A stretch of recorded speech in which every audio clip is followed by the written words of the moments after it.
Over the past 6 months and a half, I've been making well over 150 videos each and every single day covering a wide variety of topics including idioms, collocations, phrases, grammatical rules, learning English with short stories, and so on and so forth.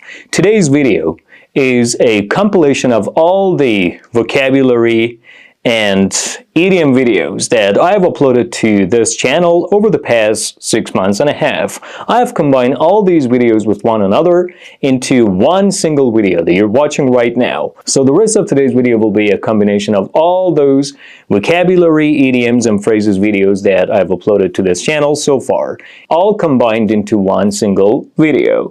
Make sure you watch this video to the very end, like this video in support of this channel, watch this video to the very end to be able to improve your English vocabulary by watching this long video once and for all in root and branch. Let's get started. In today's video, I'm going to teach you 5 idiomatic expressions that you can use to say that someone is making no progress, or is not going any further, or is not moving forward, or is stuck at a point at which they're making no progress. So let's get started. The first idiomatic expression is to move no further forward. To move no further forward. When you move no further forward, you're not making any progress. You're stuck at a point at which you're not making any progress and you're not moving forward. And nothing positive is happening and you're not achieving your goals, or you're not achieving any success, or you're not going to the next level, or what you're doing is not going to the next level, or what you're doing is not taking a step or a stage further. Let me give you an example. I think your life is moving no further forward because you've always looked the way you look now.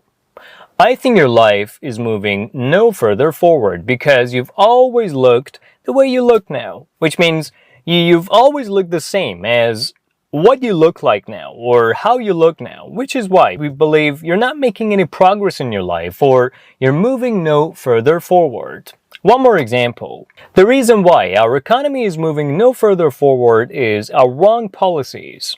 The reason why our economy is moving no further forward is our wrong policies. The reason why our economy is moving no further forward is our wrong policies.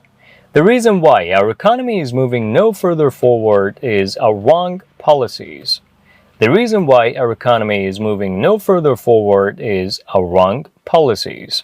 Which means because of our wrong policies, our economy is moving no further forward. Our economy is not making any progress.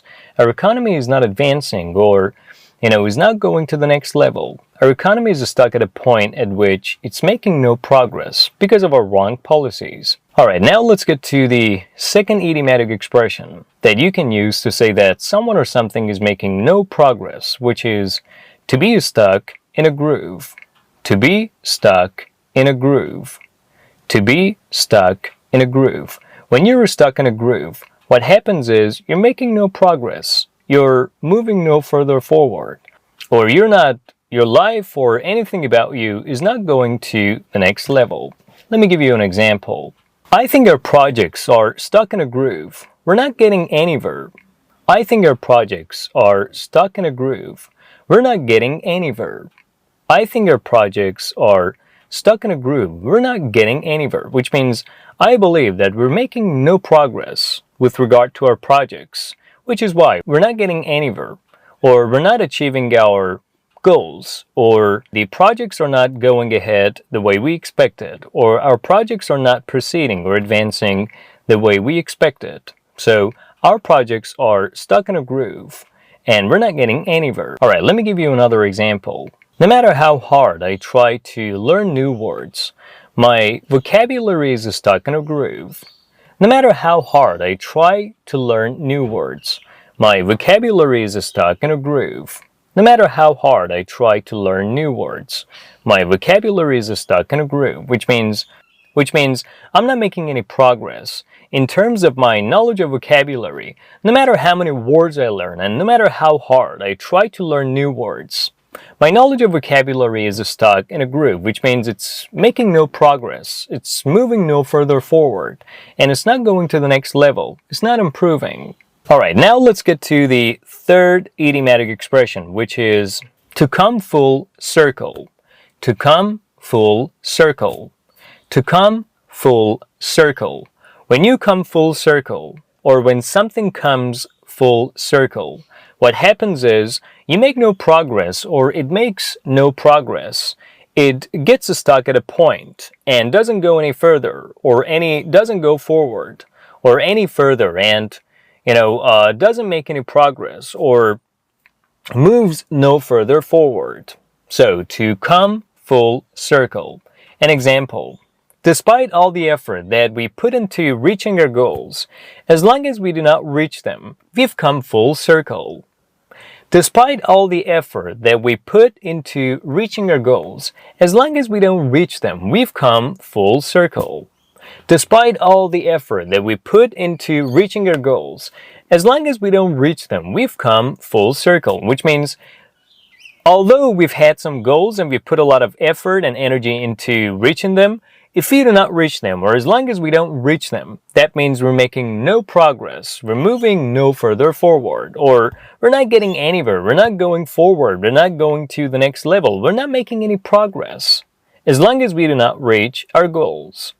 One more example. I'm gonna stop our conversation because we're coming full circle. We're not getting anywhere. I'm gonna stop our conversation. We're coming full circle. It's not getting anywhere, which means I'm gonna put an end to our conversation because it seems like we're not getting anywhere with our conversation. It's not producing the result that we want, and it's completely pointless, useless, and a waste of time. So we'd better put an end to our conversation. We're not getting anywhere. Alright, now let's move on to the fourth idiomatic expression that you can use to say that someone or something is making no progress, which is to come up against a brick wall. To come up against a brick wall. To come up against a brick wall. When you come up against a brick wall, what happens is you face an obstacle to what you're doing, which prevents you from doing whatever it is that you want to do, or which stands in the way of whatever it is that you want to do, or which poses an obstacle to reaching what you want to do, or to reaching your goals, which prevents you from pursuing your goals, or reaching your goals, or doing whatever it is that you've planned to do. So, to come up against a brick wall. Let me give you an example. No matter how hard she tries to learn English, she feels that she's come up against a brick wall. No matter how hard she tries to learn English, she feels that she's come up against a brick wall.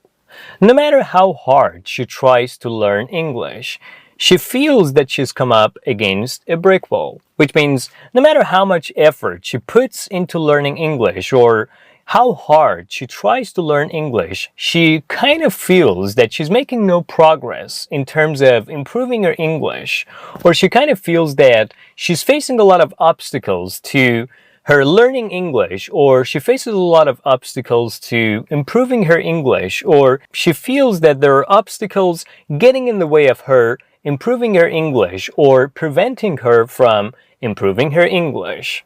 So, no matter how hard she tries to learn English, she feels that she's come up against a brick wall. Alright, now let's get to the last and the fifth idiomatic expression that you can use to say that someone or something is moving no further forward, or is making no progress, which is to be back where you started. To be back where you started. To be back where you started. To be back where you started. Which means you've just started moving along the path of a cycle that gets you to the point at which you just started following the path of the cycle, which means it gets you to the first point. So, to be back where you started. An example. I try hard to learn English, but I always feel I'm back where I started. I try hard to learn English, but I always feel I'm back where I started, which means no matter how hard I try to learn English, I always feel that I've reached the point at which I started learning English, or I've reached the point I started learning English without making any progress, or I've just, moved along the path of the cycle of learning English, and now I'm at the first point, and I've reached the first point of learning English. The point at which I started learning English maybe a couple of months ago, or at some point in time in the past, or at some time in the past, but now I've made no progress, and I'm exactly at the point at which I started learning English, and I'm at the same point as I started the process of doing something, or in the case of our conversation, learning English. So no matter how hard I try to learn English, I always feel I'm back where I started. Alright guys, that's about all. So in today's video, you learned 5 idiomatic expressions that you can use to say that someone is making no progress, or someone or something is not moving forward, or is not going forward, or is not making the progress that they should, which were to come full circle, to be back where you started, to move no further forward, to come up against a brick wall, and to be stuck in a groove. Now what I want you to do is subscribe to my YouTube channel, like this video, and make sentences using all the idioms that you learned in this video, and finally, comment them down below. I'll be back soon with another video. Do you think your English is advanced? Are you sure? Who knows, maybe after watching this video, your mind changes about your knowledge of English, or your knowledge of English idioms and expressions. So today's video will focus your attention on 10 advanced English expressions that if you know, your English is fluent and advanced. Let's get started. The first English expression that I highly recommend that you should learn and use more frequently to speak a more advanced English is to take a liking to someone or something. To take a liking to someone or something. When you take a liking to someone or something, you begin to like someone or something. So, to take a liking to someone or something, which means to begin to like someone or something. An example, if you watch only one of my YouTube videos, you will take a liking to all of them. If you watch only one of my YouTube videos, you will take a liking to all of them, which means if you watch only one of my YouTube videos, you will begin to like all of them. So, to take a liking to someone or something. So the next time you want to say, I don't like something, but I think if time goes by or in the long term, I will begin to like it, or I will begin to like them, like him or her. We're talking about a person here. You can use this idiomatic expression to take a liking to someone or something. The second expression is, it's not worth the hassle. It's not worth the hassle. It's not worth the hassle. When we say it's not worth the hassle, it means it is not worth doing something because it involves a lot of problems.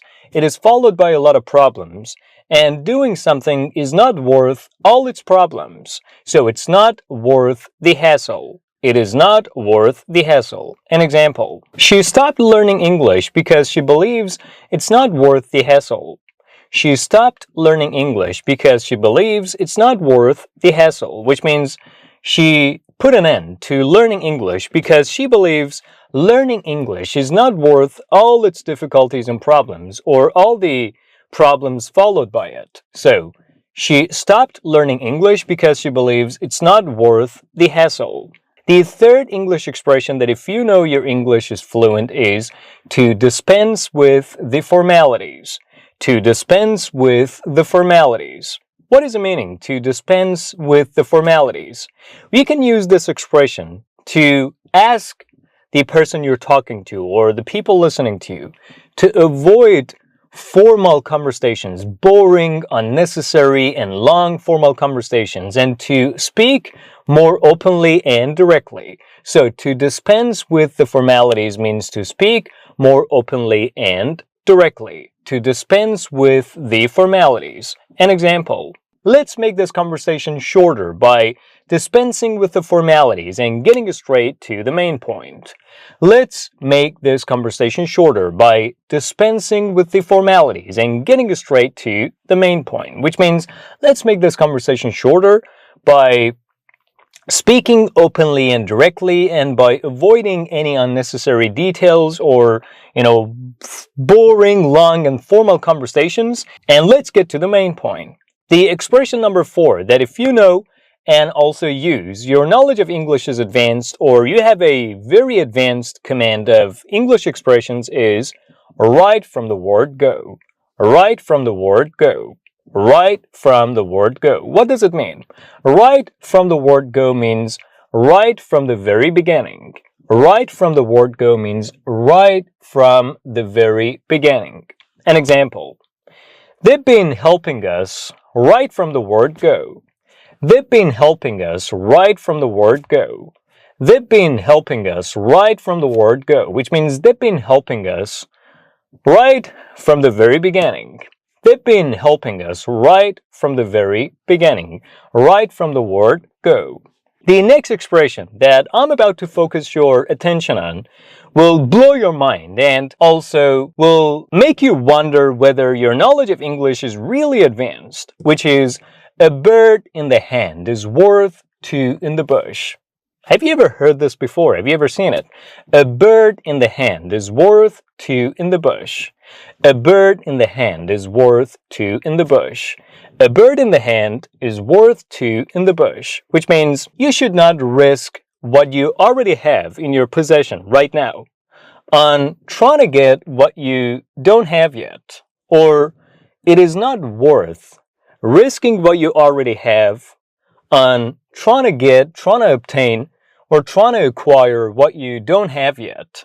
So, a bird in the hand is worth two in the bush. An example. I have a lovely car. I don't need anything bigger and better. A bird in the hand is worth two in the bush. I have a lovely car and I don't need anything better and bigger. A bird in the hand is worth two in the bush. Which means I have a lovely car now. I don't need to risk the car that I have right now on trying to get something better and bigger. A bird in the hand is worth two in the bush, which means what you already have now in your possession is way better than what you don't have or what you're trying to get or acquire. Or you better not risk, or you should not risk what you already have in your possession on, the idea of trying to get or acquire what you don't have yet in your possession. Moving on to the next English expression, that if you know, your knowledge of English expressions is fantastic, which is to bring home the bacon. To bring home the bacon. To bring home the bacon. To bring home the bacon. What is the meaning of this idiomatic expression? When someone brings home the bacon, they are the one who makes money for a family to live on. So if you're someone in your family who brings home the bacon, you're the breadwinner of the family. You're the one that makes money in your family for the family to live on, or for other members of the family to live on and depend on. In most families, parents are the ones who bring home the bacon, especially fathers. Fathers support the family financially, so they're the ones bringing home the bacon. An example. My father is the one who brings home the bacon in our family. My father is the one who brings home the bacon in our family, which means my father is the one who makes money in our family and supports our family financially and makes money for the family to live on. The person making money, bringing money to the family, is nobody else but my father. So to bring home the bacon. The following idiomatic expression that I'm about to focus your attention on will blow your mind in a way that it might make you wonder whether your knowledge of English is really advanced or not, or you need to improve your knowledge of English expressions, which is a blessing in disguise. A blessing in disguise. A blessing in disguise. What does it mean? Where do we use it? What do you mean, a blessing in disguise? A blessing in disguise refers to something that seems unpleasant and bad at first, but later on turns out to be good and beneficial.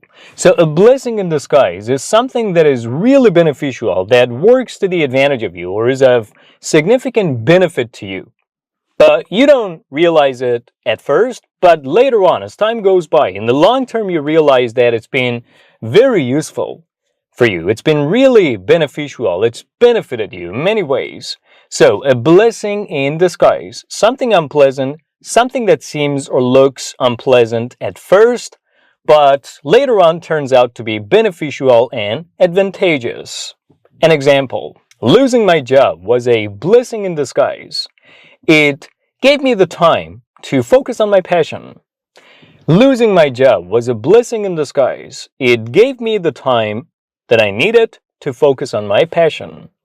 Losing that job was a blessing in disguise. It gave me the time to focus on my passion, which means losing my job seemed unpleasant and heartbreaking at first, but later on I realized that it turned out good and beneficial, which means losing my job was very disappointing, annoying, heartbreaking, and unpleasant at first, but later on I realized that it worked to the advantage of me and benefited me by providing me with the opportunity I needed, the time that I needed to focus on my passion. Getting to the next expression that tests your knowledge of English expressions, which is to cut corners. To cut corners. To cut corners. What do you guess the meaning of cutting corners is? When someone cuts corners, they do something in the cheapest, quickest, and fastest way possible by not paying enough attention to quality, which results in sacrificing quality, which results in lowering the quality of what they're doing or lowering the quality of what they've done. So to cut corners means to do something in the fastest and cheapest and quickest way possible, which results in lowering the quality, which results in sacrificing the quality of the service that you're providing or something that you're producing. An example, he has a tendency to cut corners and overcharge his customers. He has a tendency to cut corners and overcharge his customers. He has a tendency to cut corners and overcharge his customers, which means he has a tendency to do things in the fastest, cheapest, and quickest way possible that results in sacrificing the quality of what he's doing. And also, he overcharges his customers. He makes his customers pay over the odds or pay too much for something that, they got to pay much less for. The expression number 9, that if you know your command of English expressions, your knowledge of English expressions is fantastic, which is in the nick of time, in the nick of time, in the nick of time, in the nick of time, in the nick of time. When you do something in the nick of time, you do something in time just before it gets too late. In the nick of time. She arrived in the nick of time before the store closed. She arrived in the nick of time before the store closed. She arrived in the nick of time before the store closed. She arrived in the nick of time before the store closed, which means she arrived in time just before it was too late. Which means she arrived in time before it was too late or before it would get too late. So in the nick of time. And finally, the idiomatic expression number 10 that you need to learn how to use to be able to speak a more advanced English, which is to get your money's worth. To get your money's worth. To get your money's worth. What does it mean to get your money's worth? When you get your money's worth, you buy something that is worth the money you spend on it. So to get your money's worth means you buy something that is worth the money that you spend on it. By buying Japanese cars, you really get your money's worth because they're affordable and reliable. By buying Japanese cars, you really get your money's worth because they're reliable and affordable, which means if you buy Japanese cars, you're buying something that is worth the money you're spending on it. They're both adorable and high quality. Alright guys, that's about all. So today's video provided you with the once in a lifetime, 1 in a million opportunity to improve your knowledge of English expressions by learning 10 advanced English expressions that can help you speak English at a more advanced level. Now what I kindly want you to do is like this video in support of your YouTube English teacher and his videos. Subscribe if you haven't done so yet, and leave a positive comment down below to fill me with the energy I need to keep making these videos for you. I'll be back soon. In today's video, we're going to be working on 11 uncommon nouns that if you know and learn how to use, your English is exceptional and wonderful. Are you ready? Of course you are. So let's get started. The first English word, the first English noun that if you know, your English is wonderful is the noun Panacea. Panacea. Panacea. Panacea. Panacea is the solution for all problems. Do we have a solution for all problems? The answer is no. So the word panacea refers to the solution to all problems or the solution for all problems. An example, there is no panacea for global warming, but we can take measures to control it.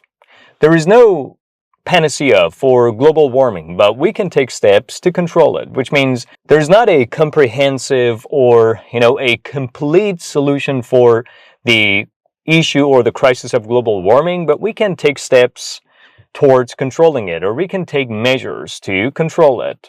The second uncommon noun in English that if you know your English is wonderful is the word cacophony. Cacophony. Cacophony. It has an interesting pronunciation, doesn't it? Cacophony. Cacophony. But what does it mean? Cacophony refers to a harsh, unpleasant, and annoying combination of sounds, especially when you go to crowded places, when you get stuck in traffic, when there's a large number of cars and people in a place, walking around, moving around. They make a lot of noise, right? So in such a case, you can refer to the word cacophony. Cacophony. An example. The cacophony of traffic in the city center always makes it hard to stay focused.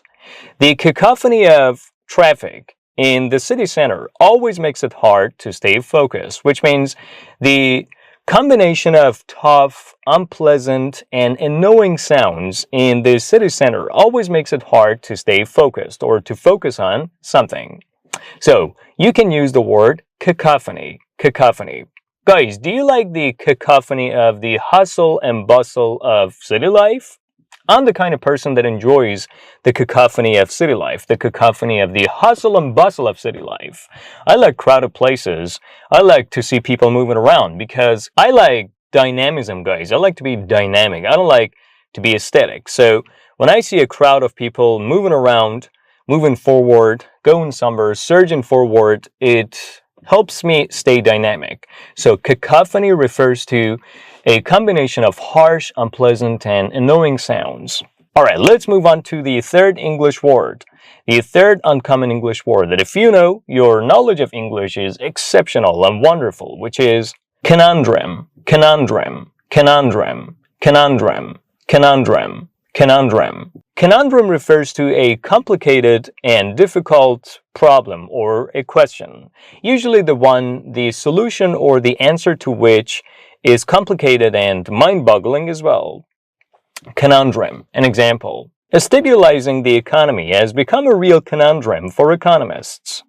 Stabilizing the economy has become a real conundrum for economists.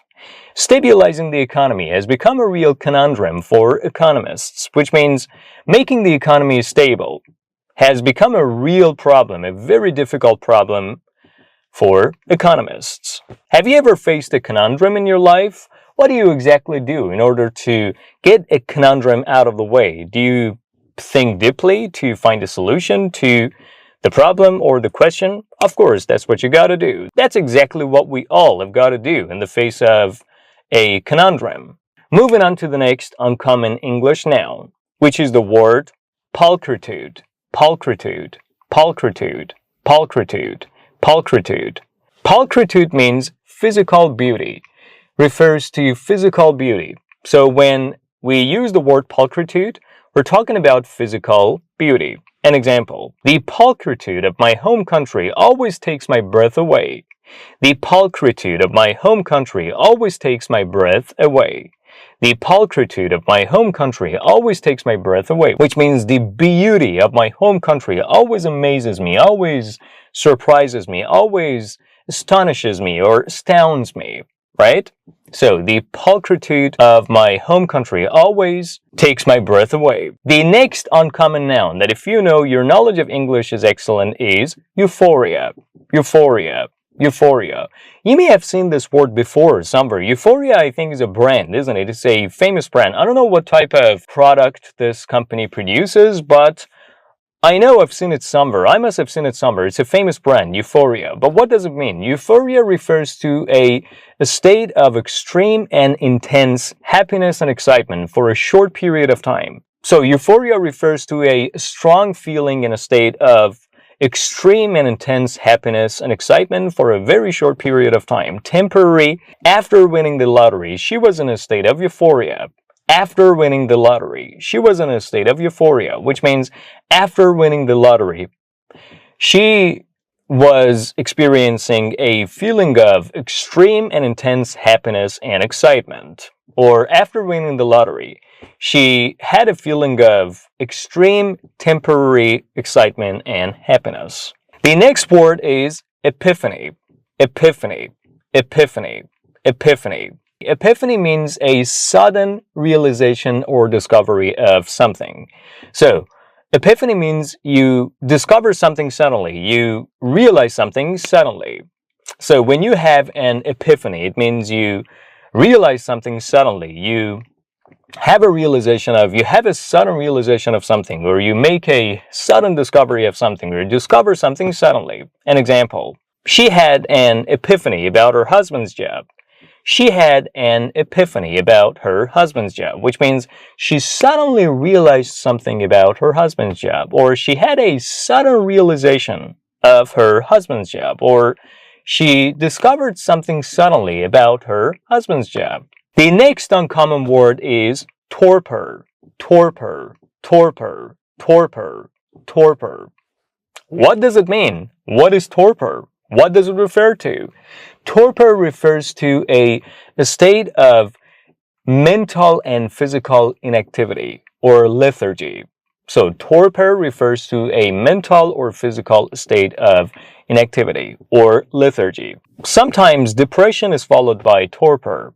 Sometimes depression is followed by torpor. Sometimes depression is followed by torpor, which means sometimes depression is followed and accompanied by a state of mental and physical inactivity or lethargy.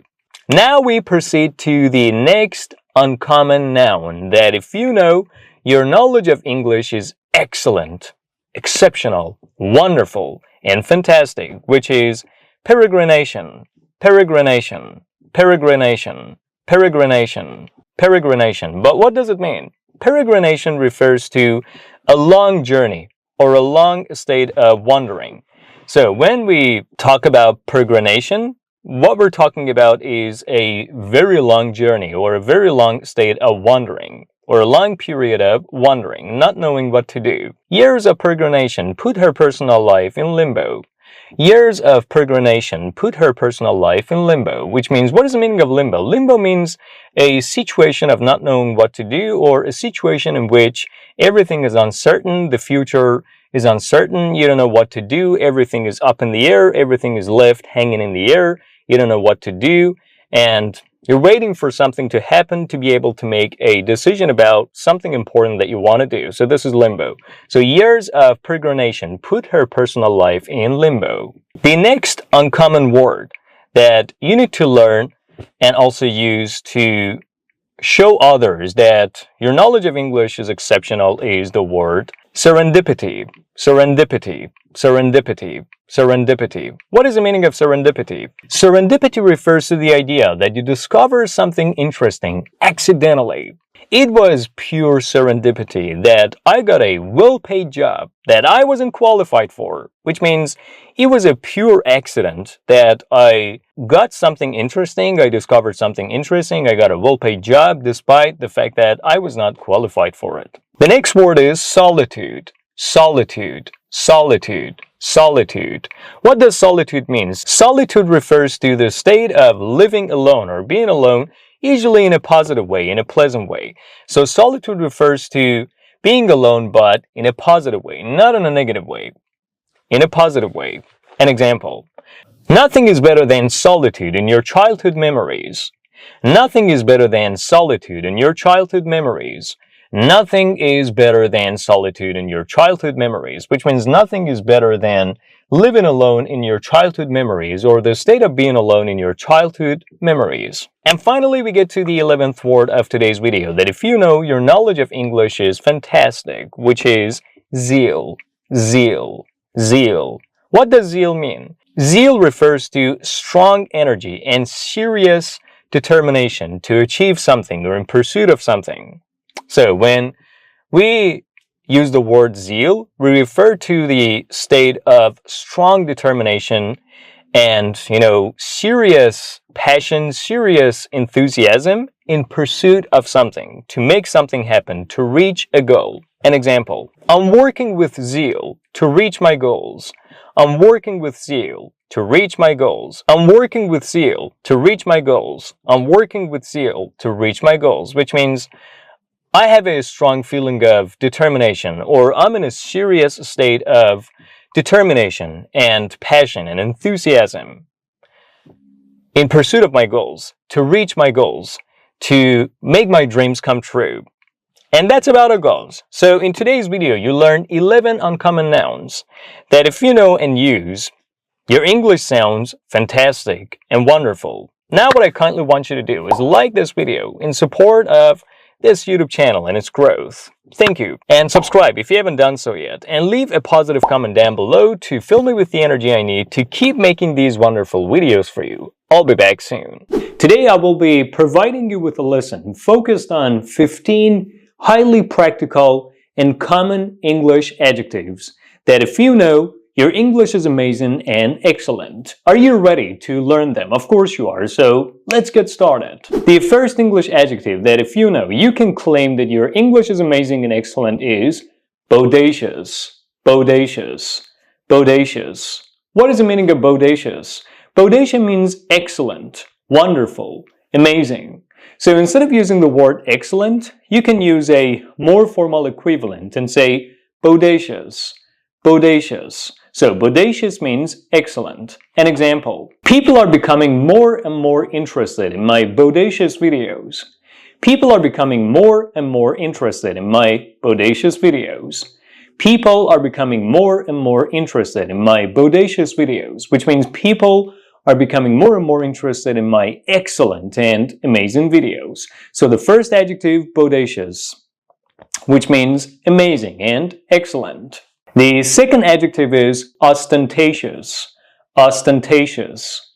Ostentatious. Ostentatious. I know it looks confusing and complex, but what does it mean? What is the meaning of ostentatious? It's got two meanings. The first meaning is when something is described as being ostentatious, it is expensive in a way that it's been designed to make its owner look rich. So when something is ostentatious, it is expensive in a way that it's been designed to make its owner, the person that possesses it or the person that owns it, look rich. Ostentatious. An example: he always goes to parties with his ostentatious watches. He always goes to parties with his ostentatious watches. He always goes to parties with his ostentatious watches, which means he always goes to parties with those expensive watches of his that are so expensive that make him look rich. So ostentatious, the first meaning, something expensive that has been designed in a way that shows its owner is rich, or emphasizes the idea that the one who owns it or possesses it is rich. The second meaning of ostentatious is a person or someone that always likes to show everyone that they're rich. So when we describe someone as being ostentatious, we're trying to say that they behave in a way that they want to show everyone that they're rich, they're wealthy, they got a lot of money. Ostentatious, so it's got two meanings. The first was something expensive that has been designed in a way that shows its owner is very rich. And the second meaning is someone who likes to behave in a way that, they show everyone that they're wealthy and rich.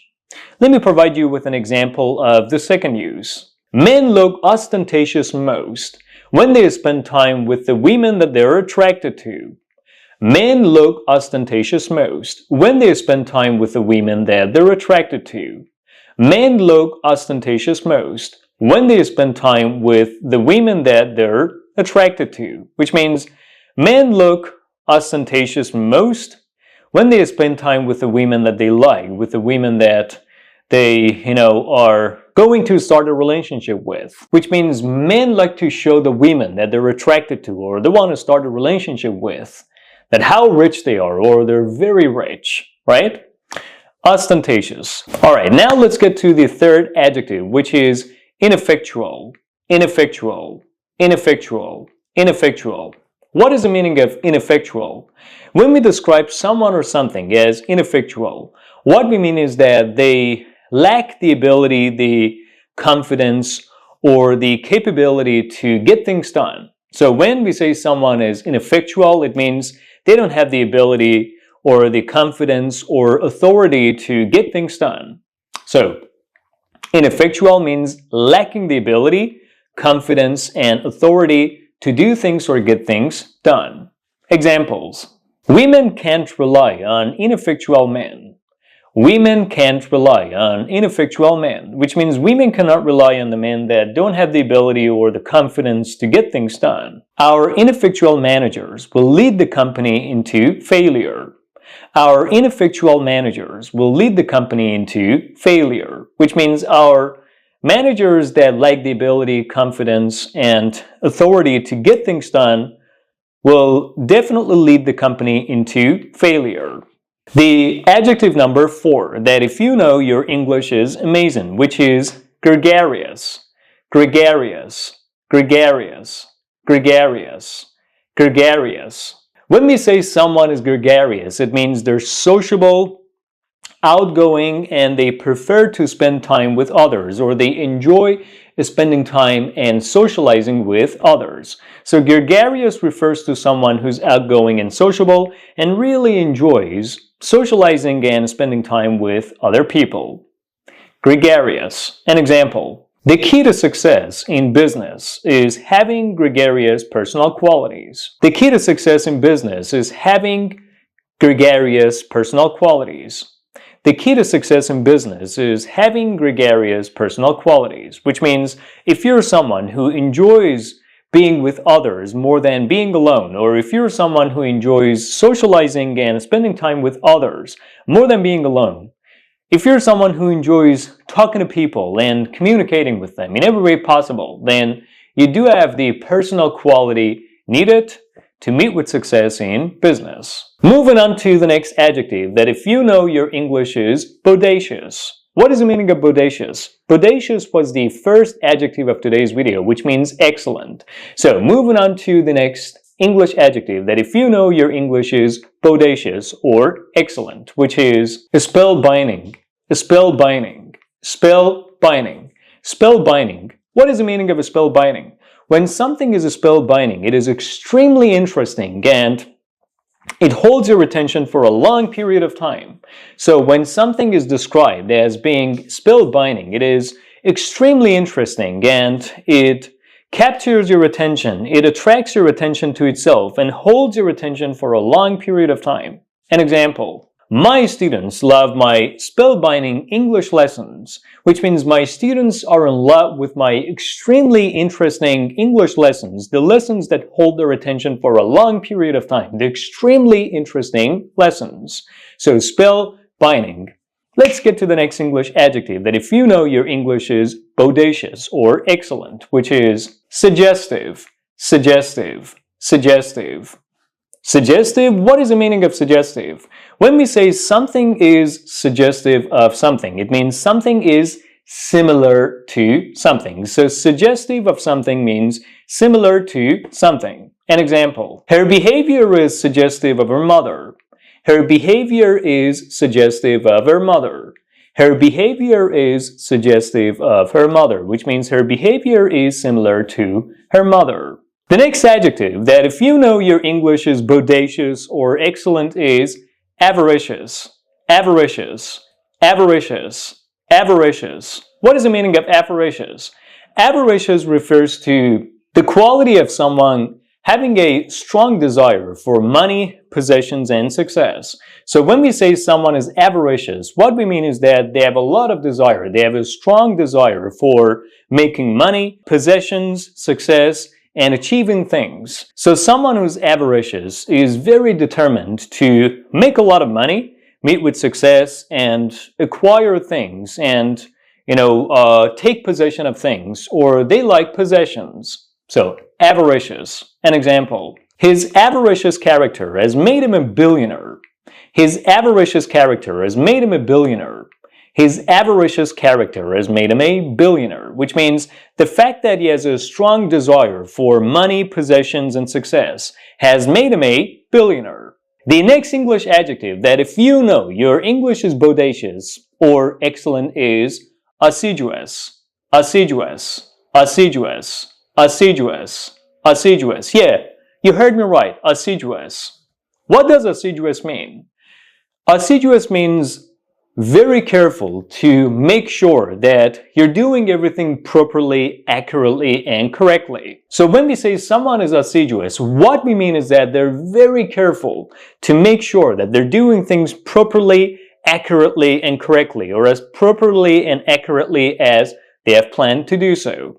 Assiduous. An example: the fact that he's assiduous in managing his business has made him a billionaire. The fact that he's assiduous in managing his business has made him a billionaire.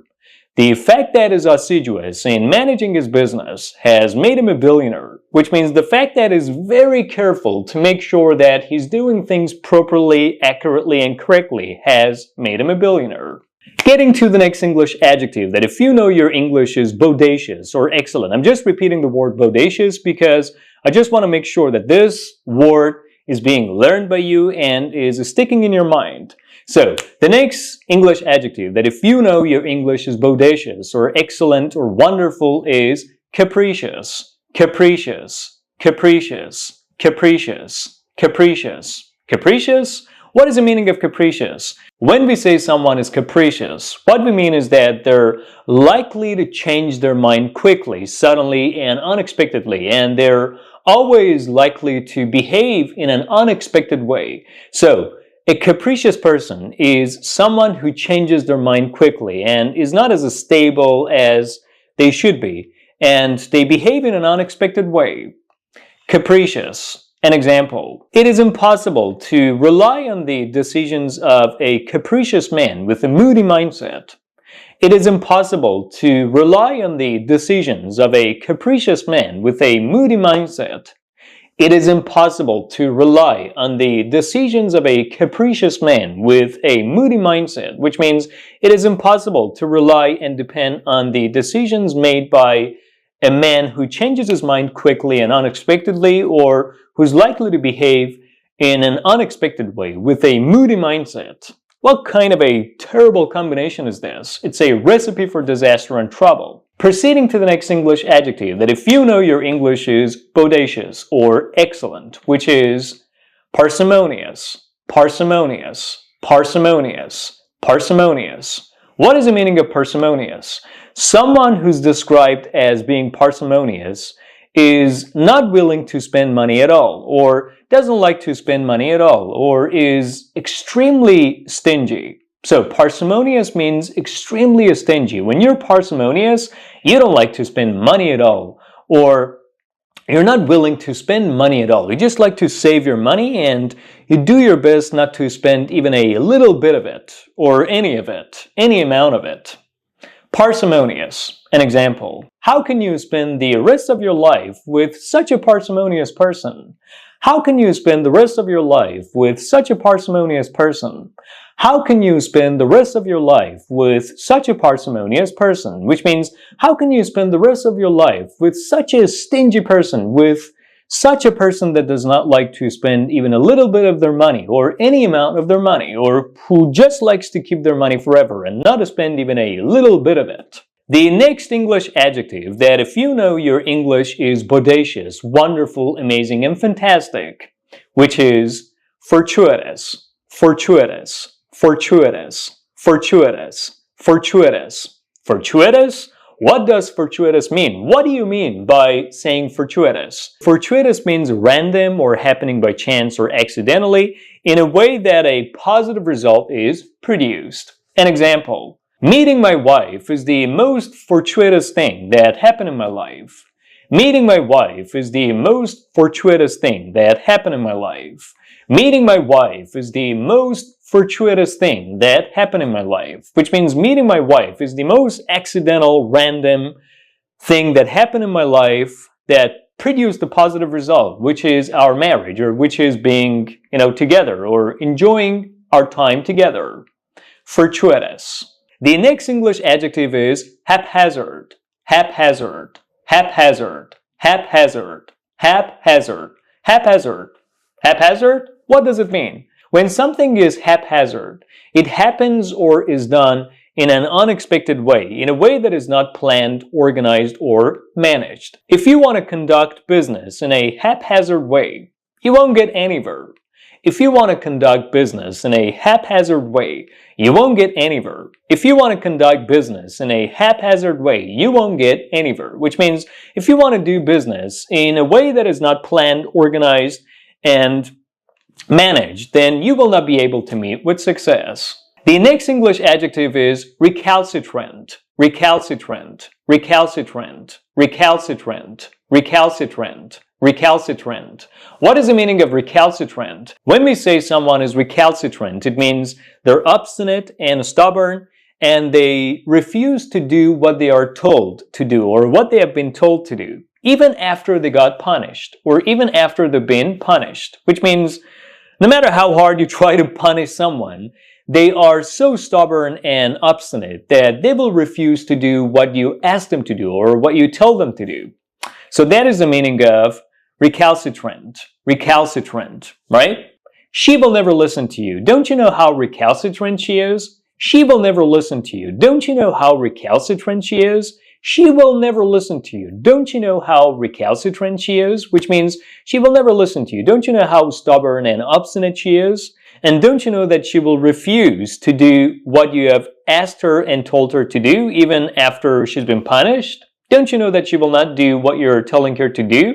Getting to the next English adjective, that if you know your English is bodacious, which is unequivocal, unequivocal, unequivocal, unequivocal, unequivocal. What is the meaning of unequivocal? Unequivocal refers to something that is extremely clear, transparent, tangible, and understandable. Something that does not raise any doubts, something that does not lead to any doubts or does not result in any doubts. Unequivocal. An example. My answer will be an unequivocal yes. My answer will be an unequivocal yes, which means my answer will be an obvious yes. My answer will be a clear yes. The next English adjective that if you know your English is bodacious is transcendent, transcendent, transcendent, transcendent, transcendent, transcendent. What is the meaning of transcendent? When we say something is transcendent, what we mean is that it goes beyond any ordinary limits, or it is beyond all types of ordinary limits. An example. We were shocked by his transcendent performance on a stage. We were shocked by his transcendent performance on a stage. We were shocked by his transcendent performance on stage, which means we were shocked by his performance that went beyond all the ordinary limits and was exceptional. Alright guys, that's about all. So in today's video, you learned 15 English adjectives that if you know your English is fantastic, amazing, exceptional, and wonderful. Now, what I kindly want you to do is like this video in support of the growth of this YouTube channel.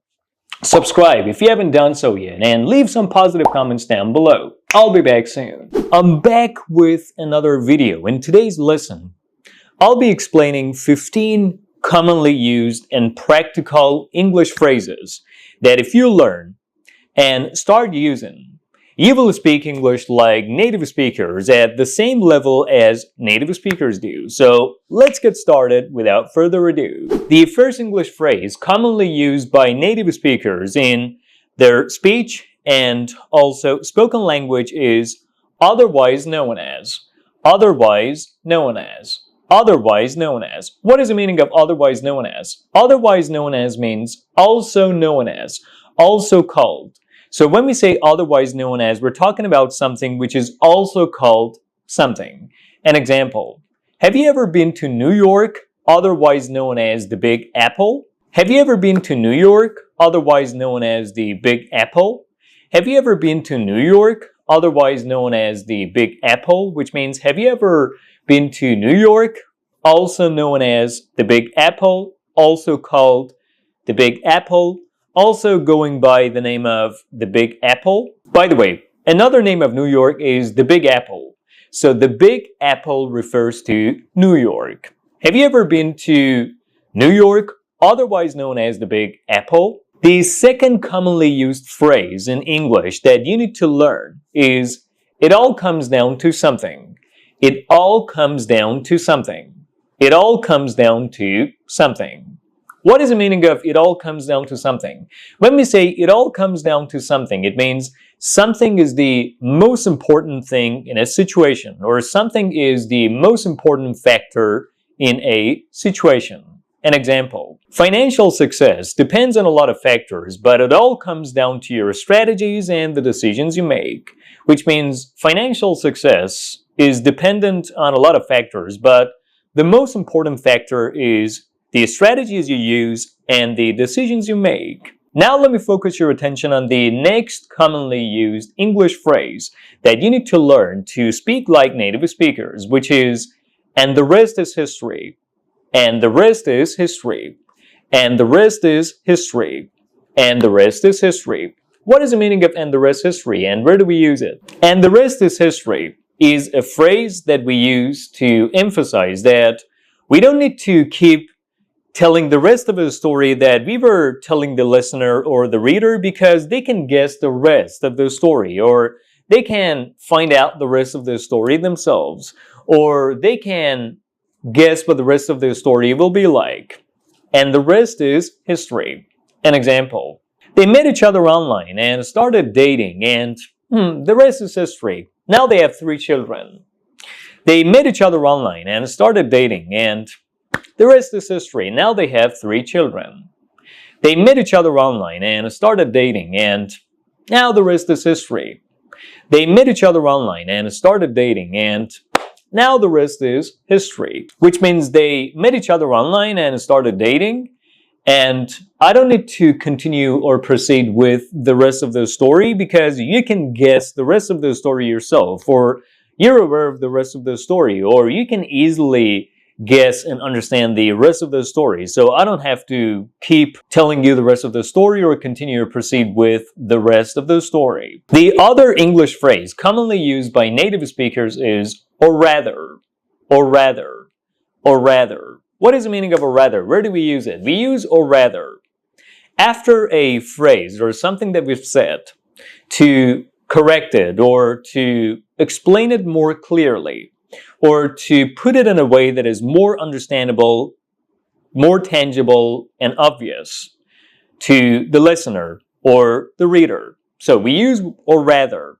after the clauses, sentences, or whatever we have said to explain them further and to make them more clear. She's lost her job, or rather, she's looking for a new job. She's lost her job, or rather, she's looking for a new job. She's lost her job, or rather, she's looking for a new job. She's lost her job, or rather, she's looking for a new job, which means she's lost her job. And if I want to make it more clear, now she's looking for a new job. Or if I want to explain it further and, make it more obvious, now she's looking for a new job. So she's lost her job, or rather, she's looking for a new job. Let's move on to the next commonly used English phrase that you need to learn to speak better and at a more advanced level, which is in other words. In other words. In other words. What is the meaning of in other words? Where do we use it? In other words is used to explain something more, to explain something further, to clarify something or make something more clear. An example, language learners need to practice English every day. In other words, English must be their #1 priority. Language learners need to practice every day. In other words, English must be their #1 priority.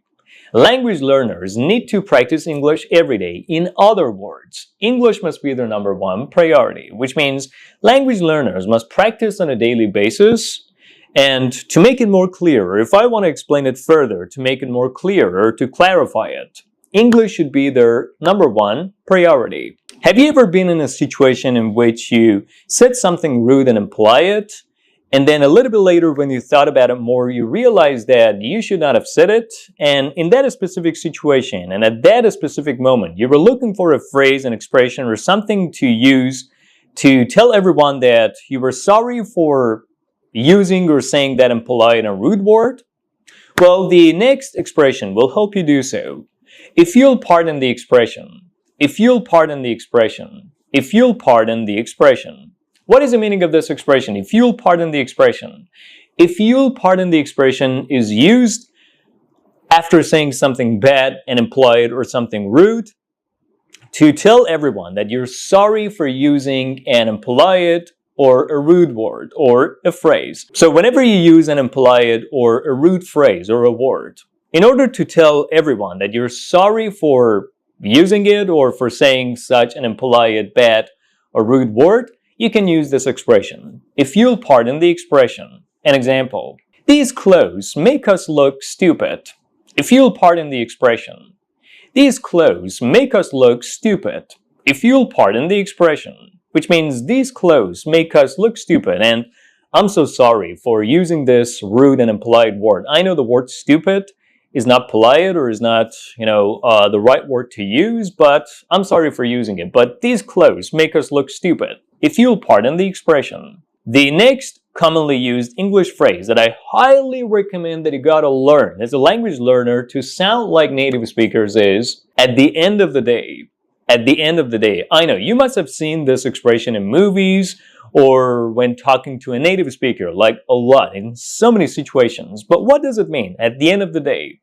We use at the end of the day to express our opinion on something, our viewpoint, perspective, and opinion on something, after considering all the aspects of a situation. So we say at the end of the day when we're trying to express our opinion on something, by taking all the different aspects of something into account or consideration. Your overall health is improving, but at the end of the day, you still need to stay home and relax. Your overall health is improving, but at the end of the day, you still need to stay home and relax. Which means your overall and general health is getting better and improving, but by considering all the different aspects of the situation, my final opinion on what you should do is you'd better stay home and relax. Now what I want to do is focus your attention on the next commonly used English phrase that you need to learn to sound like native speakers, which is the bottom line is, the bottom line is, the bottom line is, the bottom line is. What is the meaning of the bottom line is? The bottom line is used to say that you emphasize that the most important consideration or aspect of a situation is a certain factor, a certain thing, or a certain activity. So the bottom line is can be used to focus the listener or the reader's attention on the most important aspect or the most important facts of a situation. An example. They're not interested in your performance, and the bottom line is they will fire you soon. They're not interested in your performance, and the bottom line is they will fire you soon.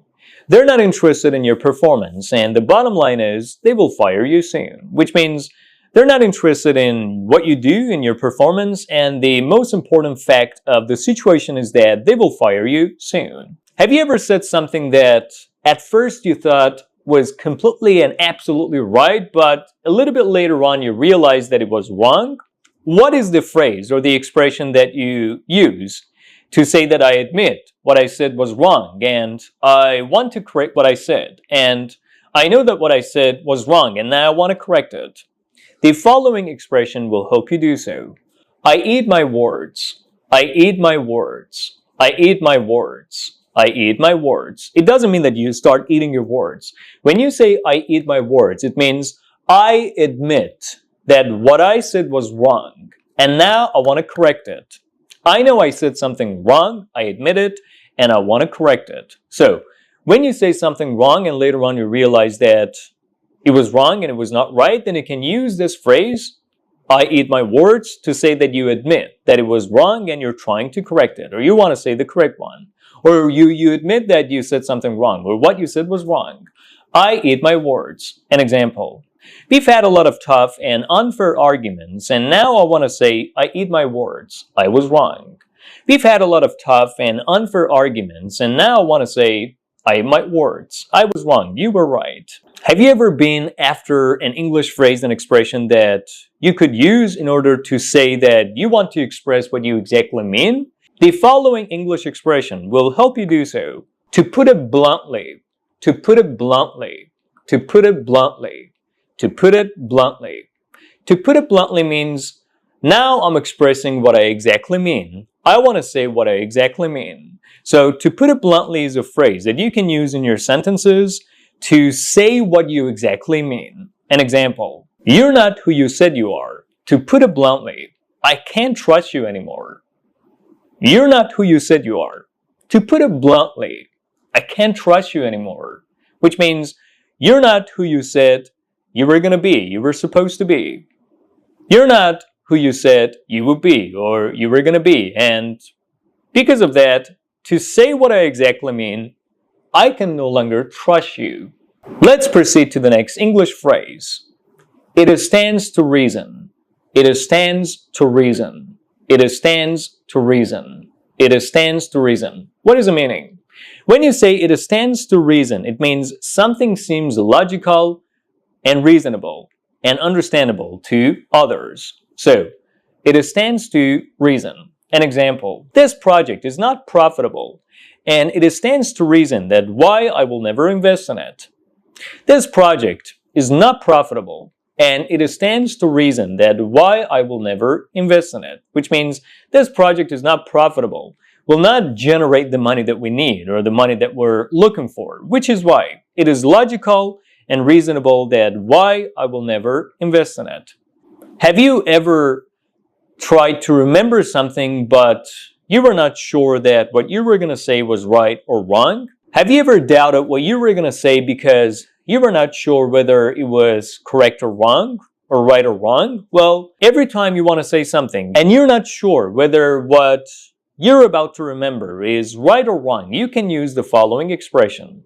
If my memory serves me right. If my memory serves me right. If my memory serves me right, which means if I remember correctly. If I remember correctly. An example. If my memory serves me right, your name was Alex, right? If my memory serves me right, your name was Alex, right? If my memory serves me right, your name was Alex, right? Which means if I remember correctly, your name was Alex, right? Am I right? I'm not sure whether I remember your name correctly or not. Have you ever wanted to talk about someone or something that you don't know much or a lot about, and also wanted to emphasize that you don't really care about them or they're not that important to you? Well, the following expression will help you say so. For all I know. For all I know. An example. I have no updates on Alex. For all I know, he was injured in a car accident. I have no updates on Alex. For all I know, he was injured in a car accident. I have no updates on Alex. For all I know, he was injured in a car accident, which means I don't have any updates on Alex, or I don't know much about Alex, and honestly, it doesn't really matter to me that I know a lot about him because I don't really care about him. He's not important to me, and I don't care about the fact that I don't know a lot or much about him. For all I know, which means it doesn't really matter to me that what happened to him, or I don't really care about him and I don't know much about him. For all I know, he was injured in a car accident. The next commonly used English phrase is for the record, for the record, for the record, for the record. Where do we use this expression, for the record? For the record is used to emphasize that what we're saying should be remembered and also recorded, or what we're saying is important and should be remembered by everyone. For the record. An example. For the record, the one who caused the accident was not me, was you. For the record, the one who caused the accident was not me, was you. Which means it should be remembered. What I'm about to say should be remembered and written down by everyone because it is important that the one who caused the accident was not me, it was actually you. Finally, we get to the last phrase that you can use to sound like native speakers, especially when someone behaves in a way that you don't understand, or someone's behavior is weird and strange to you, and you cannot make heads or tails or understand someone's behavior, which is for reasons best known to someone. For reasons best known to someone. For reasons best known to someone, which means I don't understand why someone is doing something, or the reason why someone is doing something is not clear, tangible, obvious, and understandable to me, or I cannot really understand the reason why someone is doing something, or someone is behaving in a certain way. An example: he spent lots of money on renovating his house, and now for reasons best known to himself, he wants to demolish it. He spent lots of money on renovating his house, and now for reasons best known to himself, he wants to demolish it. He spent lots of money on renovating his house, and now for reasons best known to himself, he wants to demolish it, which means he spent a lot of money on renovating his house, but now, for no obvious reasons, or for reasons that I cannot understand, he wants to demolish it, and that way he wants to waste all the money that he spent on renovating the house. I don't understand his behavior. I don't know why he's doing this. It's really strange to me, but anyway, for reasons best known to himself, he wants to demolish the house on which he spent lots of money. That's about all, guys. So in today's video, you learned 15 highly practical and useful English phrases that you can use to take your English to the next level and sound like native speakers. Now that you've watched the video up to this very point, I kindly want you to like this video in support of the growth of this YouTube channel, subscribe if you haven't done so yet, and leave some positive comments down below to fill me with the energy I need to keep making more of these videos. I'll be back soon. What I have brought you in today's video is 18 advanced verbs that, if you know, your formal English will be amazing and exceptional. Are you ready for today's video? Of course you are, so let's get started. But before we do so, please like this video in support of my YouTube channel and its growth, and subscribe if you haven't done so yet. So let's get started. The first verb that you need to learn to improve your knowledge of formal English is the verb reiterate. Reiterate. Reiterate. Reiterate. When you reiterate something, you try to repeat something in order to emphasize it or for further clarity and emphasis. So when you reiterate something, you repeat something with the purpose of emphasizing it or clarifying it. An example: by reiterating the importance of learning English, students can be constantly encouraged not to give up on it. By reiterating the importance of learning English, students can be constantly encouraged not to give up on it. By reiterating the importance of learning English, students can be constantly encouraged not to give up on it, which means if you repeat the importance of learning English with the purpose of emphasizing the importance of learning this language, then students will get constantly encouraged to learn English, keep learning English, and to never give up on it, no matter how difficult the process of learning it might be. The second advanced verb that you may have seen before is the verb acknowledge. Acknowledge. Acknowledge. Acknowledge. What is the meaning of acknowledge? What do we mean when we use this verb? To acknowledge something means to admit or recognize something. So, to admit or recognize something. He acknowledged the importance of learning English. He acknowledged the importance of learning English. He acknowledged the importance of learning English, which means he admitted and also recognized the importance of learning English. Now let's focus your attention on the third verb that you need to learn how to use to be able to speak a better formal English, which is the verb acquire. Acquire. Acquire. Acquire. What is the meaning of acquiring something or to acquire something? When you acquire something, you obtain something or you take possession of something. So when you acquire something, you get something, you obtain something, or you take possession of something, either by buying it or either by someone giving it to you or by being given it. We have used the best strategies to acquire this piece of land. We have used the best strategies to acquire this piece of land. We have used the best strategies to acquire this piece of land, which means we've taken advantage of, we've deployed the best strategies possible to take possession of this piece of land, to get this piece of land, to buy this piece of land, to do whatever it takes to take possession of this piece of land. Before we move on to the next verb, like this video in support of its growth. Thank you. Moving on to the advanced verb number 4, which is alleviate. Alleviate. Alleviate.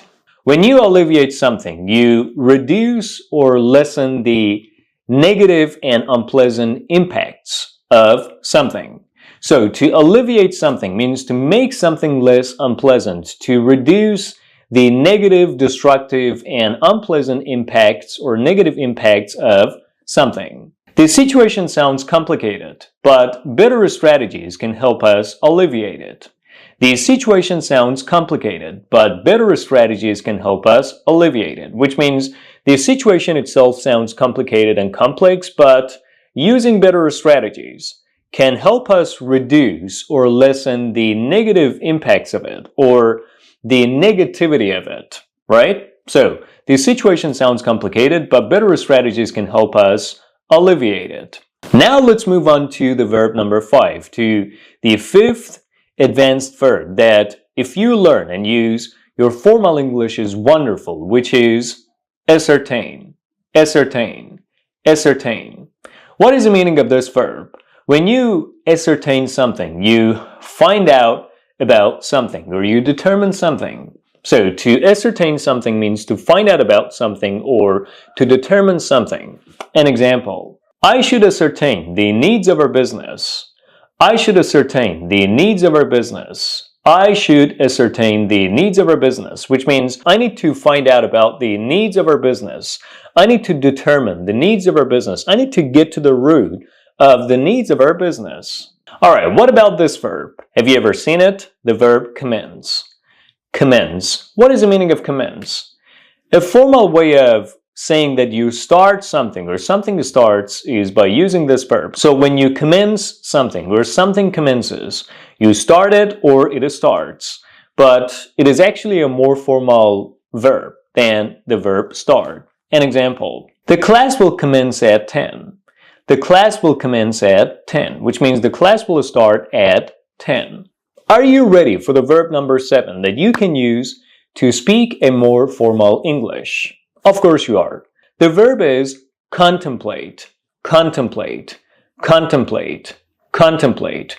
What is the meaning of contemplate? What do we exactly do when we contemplate? When you contemplate something, you consider something seriously or you think deeply about something. So to contemplate something means to think deeply about something. An example, I should contemplate making a serious change in my life, which means I should think deeply about making a serious change in my life, or I should seriously consider making a serious change in my life.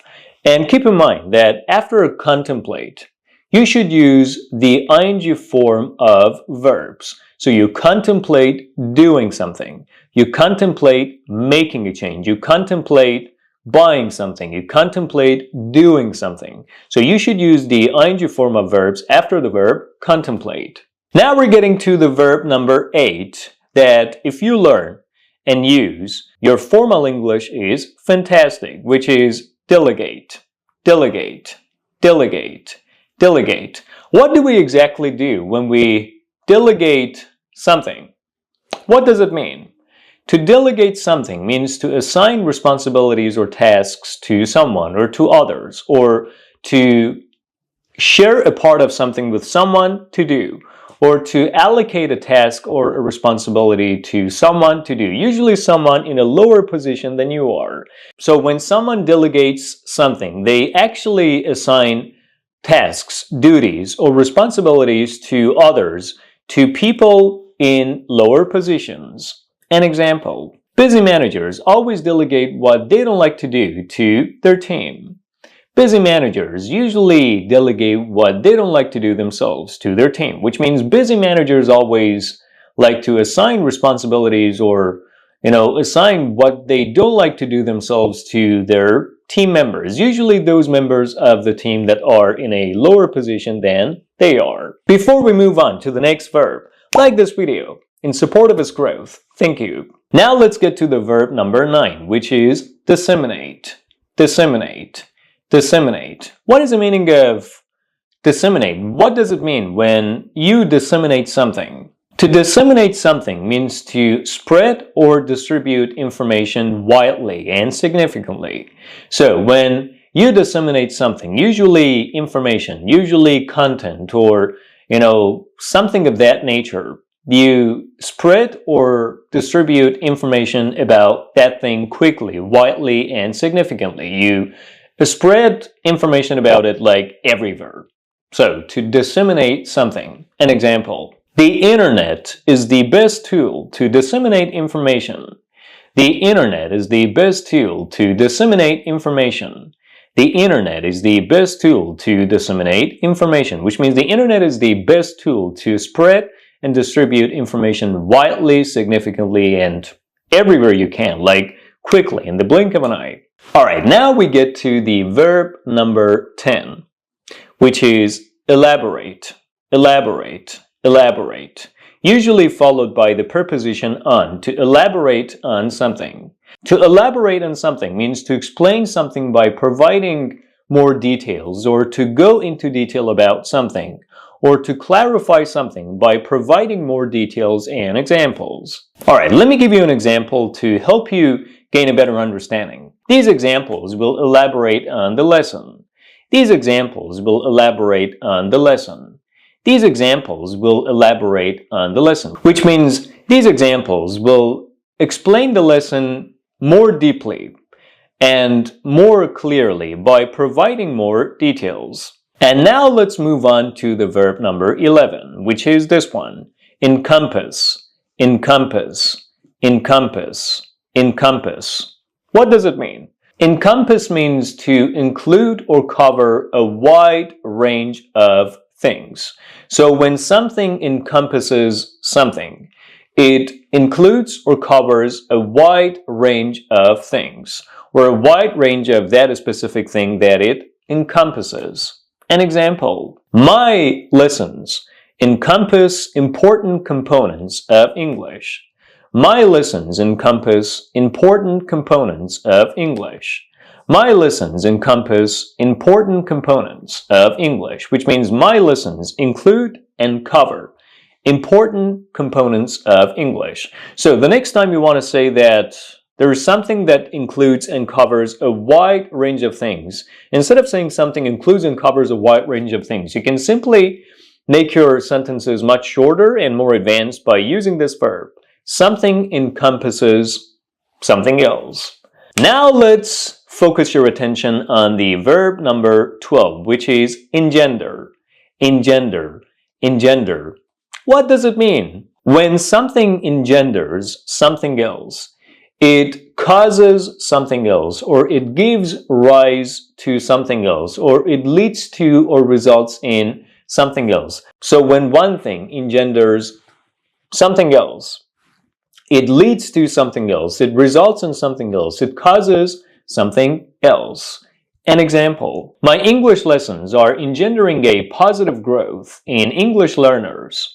My English lessons are engendering a positive growth in English learners, which means my English lessons are leading to a positive growth in English learners, or they are resulting in or contributing to a positive growth in English learners. Now we have our verb number 13, the 13th verb of today's video, which is enumerate. Enumerate. Enumerate. Enumerate. Enumerate. What is the meaning of enumerate? What does it exactly mean when we enumerate something? To enumerate something means to list or count something one by one, which is an interesting verb, isn't it? It's really nice to know a verb that enables us to say that you count or list something one by one in English. So when you enumerate something in English, you list or count something one by one. An example, If I enumerate the benefits of learning English, you will never give up on it. If I enumerate the benefits of learning English, you will never give up on it. If I enumerate the benefits of learning English, you will never give up on it. Which means if I count or list the benefits of learning English one by one, you will never give up on it. Before we move on to the next verb, like this video in support of its growth. Thank you. Now let's proceed to the verb number 14, which is exacerbate, exacerbate, exacerbate, exacerbate. What does it mean when we exacerbate something? To exacerbate something is a formal way of saying that you make something worse. You make a situation more complicated, more unpleasant, and worse. So to exacerbate something means to make something worse, or to worsen something, to make something worse. An example: negative thoughts only exacerbate our situation. Negative thoughts only exacerbate our situation, which means negative thoughts only make our situation worse, only complicate our situation and make our situation more unpleasant. The verb number 15, instigate, instigate, instigate. To instigate something means to make a process start. So to instigate something means to make a process start. We encourage the decision to instigate our research on language learning problems.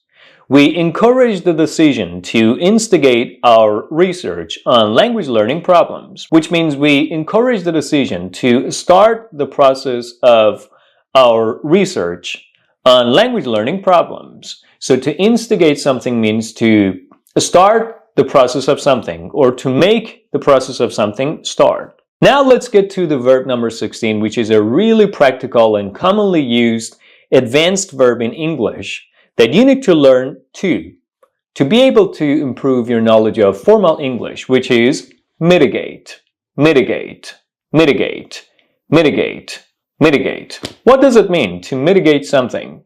To mitigate something means to reduce, decrease, or lessen the negative impacts of something. To mitigate something means to reduce, decrease, or lessen the negative, destructive, unpleasant aspects of something.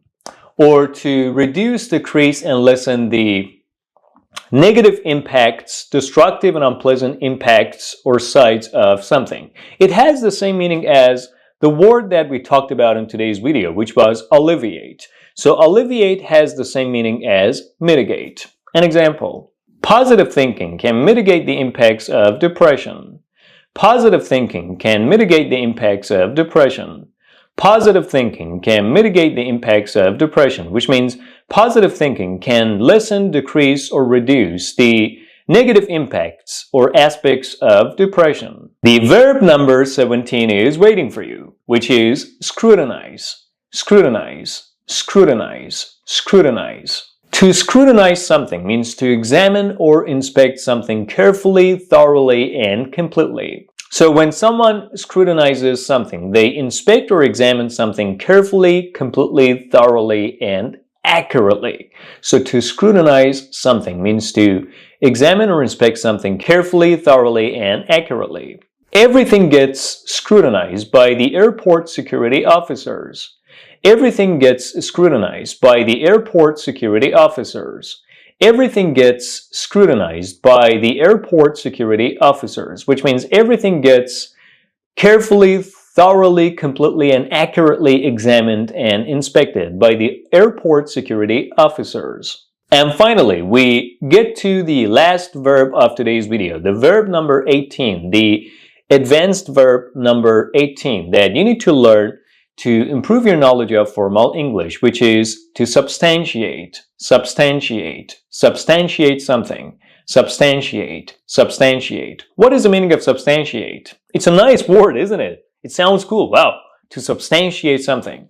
When you substantiate something, you try to provide evidence in support of the truthfulness of something, where you try to prove something by providing evidence, Or you try to provide evidence with the purpose of supporting or proving something. So when there is something that you want to prove, then you try to provide evidence for as well. Then you're trying to substantiate something. So to substantiate something means to prove something by providing evidence for it, or to provide evidence for something with the purpose of proving or supporting something. An example: if you can substantiate your claims, people will believe what you're saying. If you can substantiate your claims, people will believe what you're saying. If you can substantiate your claims, people will believe what you're saying. That's about it, guys. So in today's lesson, you had the opportunity to learn 18 advanced English verbs that if you use, you can improve your knowledge of formal English. I hope you enjoyed watching today's video. Now I kindly want you to like this video in support of its growth, subscribe if you haven't done so yet, and leave some positive comments down below to fill this guy, your favorite YouTube English teacher, with the energy and the fuel he needs to keep making these videos for you. I'll be back soon. In today's lesson, I have provided you with 20 commonly used spoken and conversational English phrases that if you learn how to use, you can speak English at a more advanced level, and you can speak like native speakers. Let's get started. The first English phrase is, that does it. That does it. That does it. What is the meaning of that does it? We use that does it to tell someone angrily that we can no longer accept a situation, we can no longer tolerate or put up with a situation. So when something annoying is happening, something that is getting on your nerves, and you want to tell everyone that you can no longer tolerate the situation, or you can no longer accept the unpleasant situation going on, you can simply use this phrase, that does it. That does it, which means I can no longer tolerate it and put up with it, and no one can no longer, do all these unpleasant things that they're doing. I can no longer tolerate them. That does it. That does it. An example: all right, that does it. You can't talk to me like that anymore. All right, that does it. You can't talk to me like that anymore. All right, that does it. That does it. You can't talk to me like that anymore, which means, all right, I can't tolerate your behavior anymore. I can't put up with it anymore. I can't take your behavior anymore. You can no longer behave towards me like that. That does it. The next commonly used conversational English phrase is, don't give me that line. Don't give me that line. Don't give me that line. Don't give me that line. But what does it mean, and where do we use it?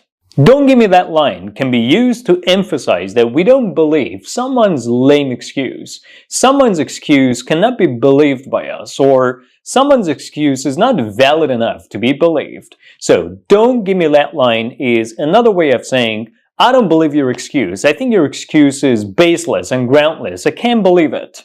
An example: oh, sorry for my delay. I got stuck in traffic. Oh, don't give me that line. You're always late. Oh, sorry for my delay. I was stuck in traffic. Come on, don't give me that line. You're always late. Oh, sorry for my delay. I was stuck in traffic. Don't give me that line. We're always late, which means we don't believe the excuse that you're using, or your excuse of getting stuck in traffic. You're always late. People get stuck in traffic, but also manage their time and know how to get to their appointments in a timely manner, so we can't believe your excuses. We can't believe your reasons for being late, or your excuses. So don't give me that line. Moving on to the next commonly used conversational English phrase. Don't sweat the smallest stuff. Don't sweat the smallest stuff. Don't sweat the smallest stuff. Don't sweat the smallest stuff. What is the meaning of this phrase? Have you ever seen someone worrying about something so much, especially something unimportant, something minor, and something, not that significantly and crucially important? Then we can use this phrase to ask someone not to worry about unimportant things. So don't sweat the small stuff means don't worry about the unimportant things, right? Don't bother worrying about the unimportant things. Don't sweat the small stuff. Don't sweat the smallest stuff. An example: failing an exam is no big deal. Don't sweat the smallest stuff. Failing an exam is no big deal, don't sweat the smallest stuff. Failing an exam is no big deal, don't sweat the smallest stuff. Which means if you fail an exam, or if you do not do well on an exam, or if you do badly on an exam, it's no big deal. You don't really need to worry about it much, because there's always, the chance of taking the exam again and all over again. So don't sweat the smallest stuff. Don't worry about the unimportant things like failing an exam or doing badly on an exam. Have you ever been to a noisy place in which you cannot hear anyone or anything because the place is so noisy? Well, in such a case, you can use the following commonly used conversational English phrase, which is, I can't hear myself think. I can't hear myself think. I can't hear myself think. I can't hear myself think is used to emphasize how noisy a place is, or to emphasize that a place is so noisy that you cannot hear anyone or anything. I can't hear myself think. An example. I can't hear myself think here. Please turn down the music. I can't hear myself think here. Please turn down the music. I can't hear myself think here. Please turn down the music. Which means, this place is so noisy. I cannot hear anyone or anything because the place is so noisy that I can't hear anything. Please turn down the music. On the opposite side of the story, on the other hand, have you ever been to a place which was completely silent and quiet and there was no noise? In such a case, you can use the following commonly used conversational English phrase to emphasize that a place is so silent or completely silent and quiet, which is, you could hear a pin drop. You could hear a pin drop. You could hear a pin drop. You could hear a pin drop, which means a place is so quiet and silent. An example. You could hear a pin drop at this library, which is why most students love it. You could hear a pin drop at this library, which is why most students love it. You could hear a pin drop at this library, which is why most students love it. Which means this library is completely silent and quiet, which is why most students love it. Let's proceed to the next commonly used conversational English phrase, which is come what may. Come what may. Come what may. Come what may. Come what may. What is the meaning of come what may? When you say you will do something come what may, it means you will do something no matter what may happen. So come what may means no matter what may happen, which emphasizes the idea that you want to do something no matter what, at all costs, no matter what happens or no matter what may happen. An example. I will become the most famous English teacher on YouTube, come what may. I will become the most famous English teacher on YouTube, come what may. I will become the most famous English teacher on YouTube with your help, dear viewers, subscribers, come what may. Which means I will become the most famous English teacher here on this platform, no matter what happens or no matter what may happen. Now we're getting to the next commonly used conversational English phrase that you must learn and use to sound like native speakers, which is something is the least of someone's concerns. Something is the least of someone's concerns. Something is the least of someone's concerns. Something is the least of someone's concerns. What is the meaning of this idiomatic expression or this phrase? When we say that something is the least of someone's concerns, it means someone is not worried about something at all because they have more important things to worry about. For example, when I say something is the least of my concerns, it means I'm not worried about something at all, or I don't worry about something as much as the other important things in my life that I should worry about. Or I'm not worried about something as much as I'm worried about other things or other more important problems that I have. Or I'm not worried about something at all because I have more important problems or other more serious things or other more important things to worry about. So something is the least of someone's concerns. An example.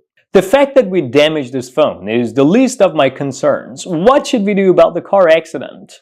The fact that we damaged this phone is the least of my concerns. What should we do about the car accident? Which means, honestly, I'm not worried about the fact that we damaged this phone. I'm more worried about the car accident. I have more important thing to worry about, which is the car accident and the damage that we did to his lovely car as a result of the accident or the crash. Have you ever wanted to know what someone has been doing recently? Then you can use the following commonly used conversational English phrase, which is, what have you been up to? What have you been up to? What have you been up to? You can use this phrase to ask someone about what they've been doing recently. What have you been up to? An example. I haven't talked to you for 3 months. What have you been up to?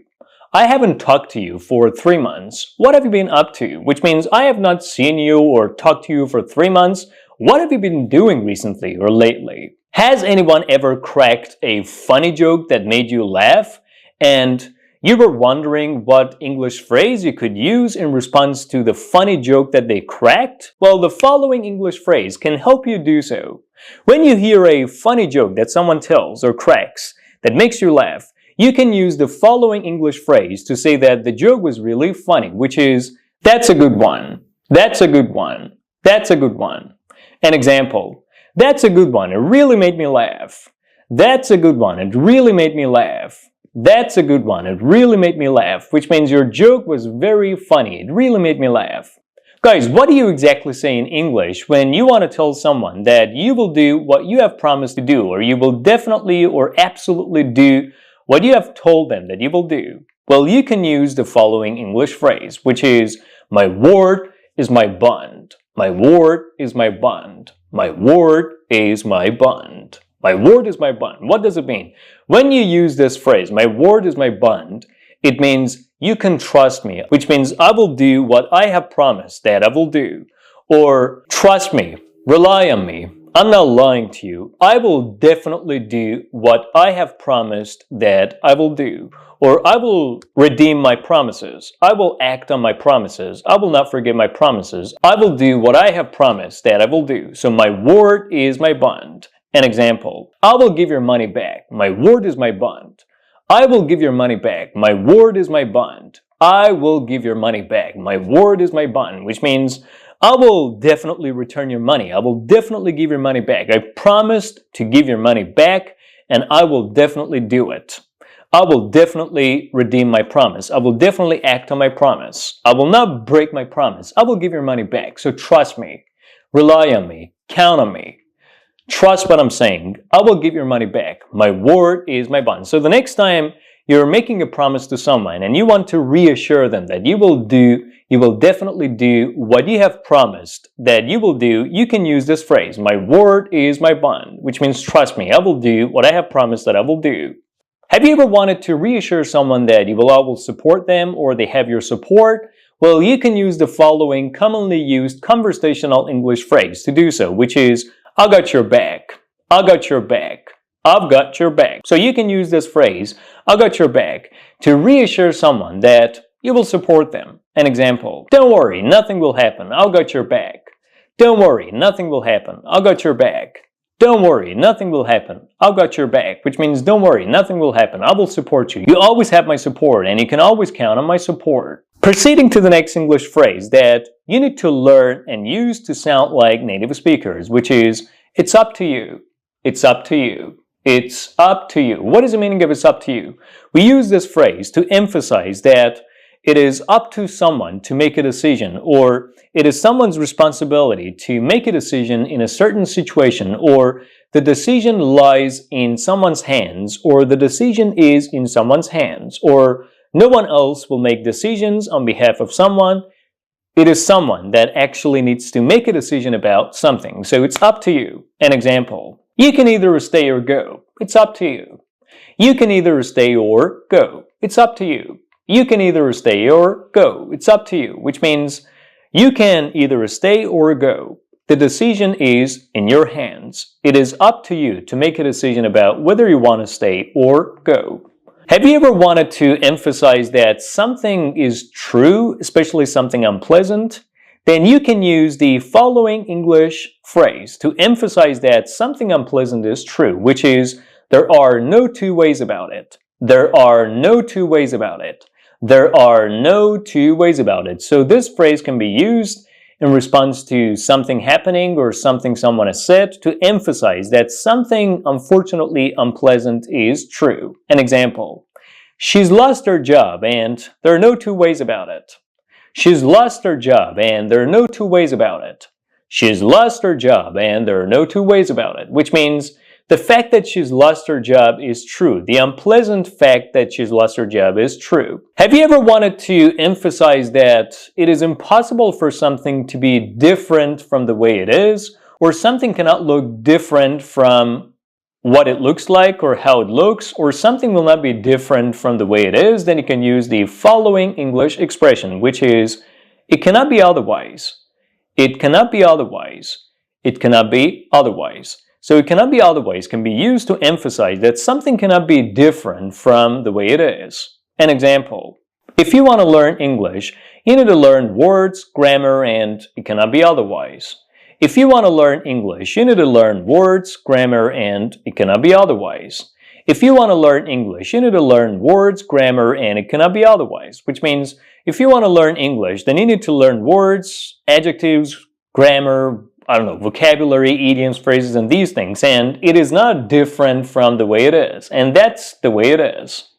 She has studied medicine, so she's either a nurse or a doctor, and it cannot be otherwise. She has studied medicine, and she's either a doctor or a nurse, and it cannot be otherwise, which means she has studied medicine, so she's either a doctor or a nurse, and it cannot be different from the way it is.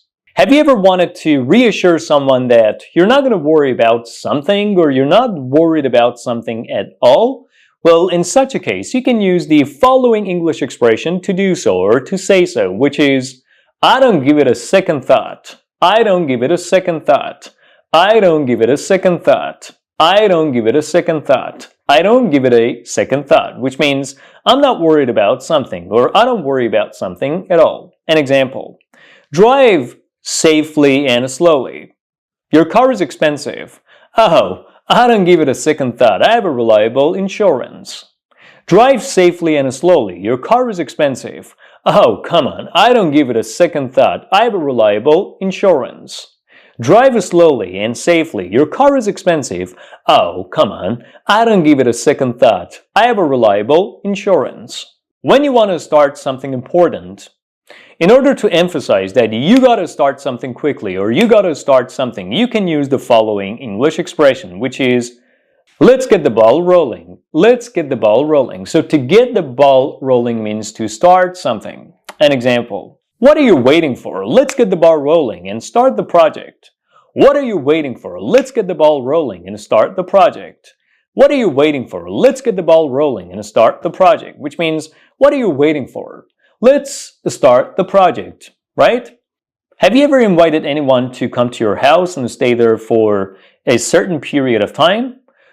What do you say when they've just come to your house? Well, you can use the following phrase to invite them to relax and enjoy themselves when they've just come to your place, which is, make yourself at home. Make yourself at home. Make yourself at home. Make yourself at home. So, to make yourself at home means to relax, to enjoy yourself, to rest, and enjoy your time in our place. Make yourself at home.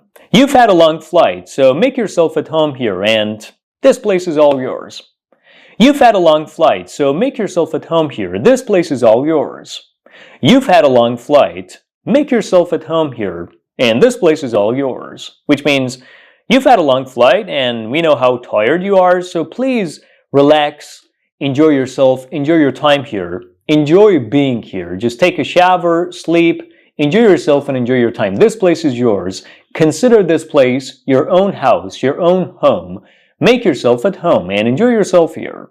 There are a lot of occasions on which we work a lot and work on something a lot, a project or whatever, and we feel that we've worked on it enough, or we've done it enough, and we just want to postpone the rest, and we don't want to continue with the project on the same day. So what do we exactly say in English? You can use the following phrase to say so. Let's call it a day. Let's call it a day. Let's call it a day. So we use let's call it a day to say that let's stop working on something because we've worked on it so much or enough, and we'd better postpone the rest until another specific time in the future. Or let's not continue working on it on the same day or at the same time. Let's work on it a little bit later or on another day. So let's call it a day. An example. Today we worked on the project so much, so let's call it a day now and do the rest tomorrow. Today we worked on the project so much, so let's call it a day now and do the rest tomorrow. Which means today I think we worked enough on the project, or we worked so much on the project, so let's just stop it now and do the rest tomorrow.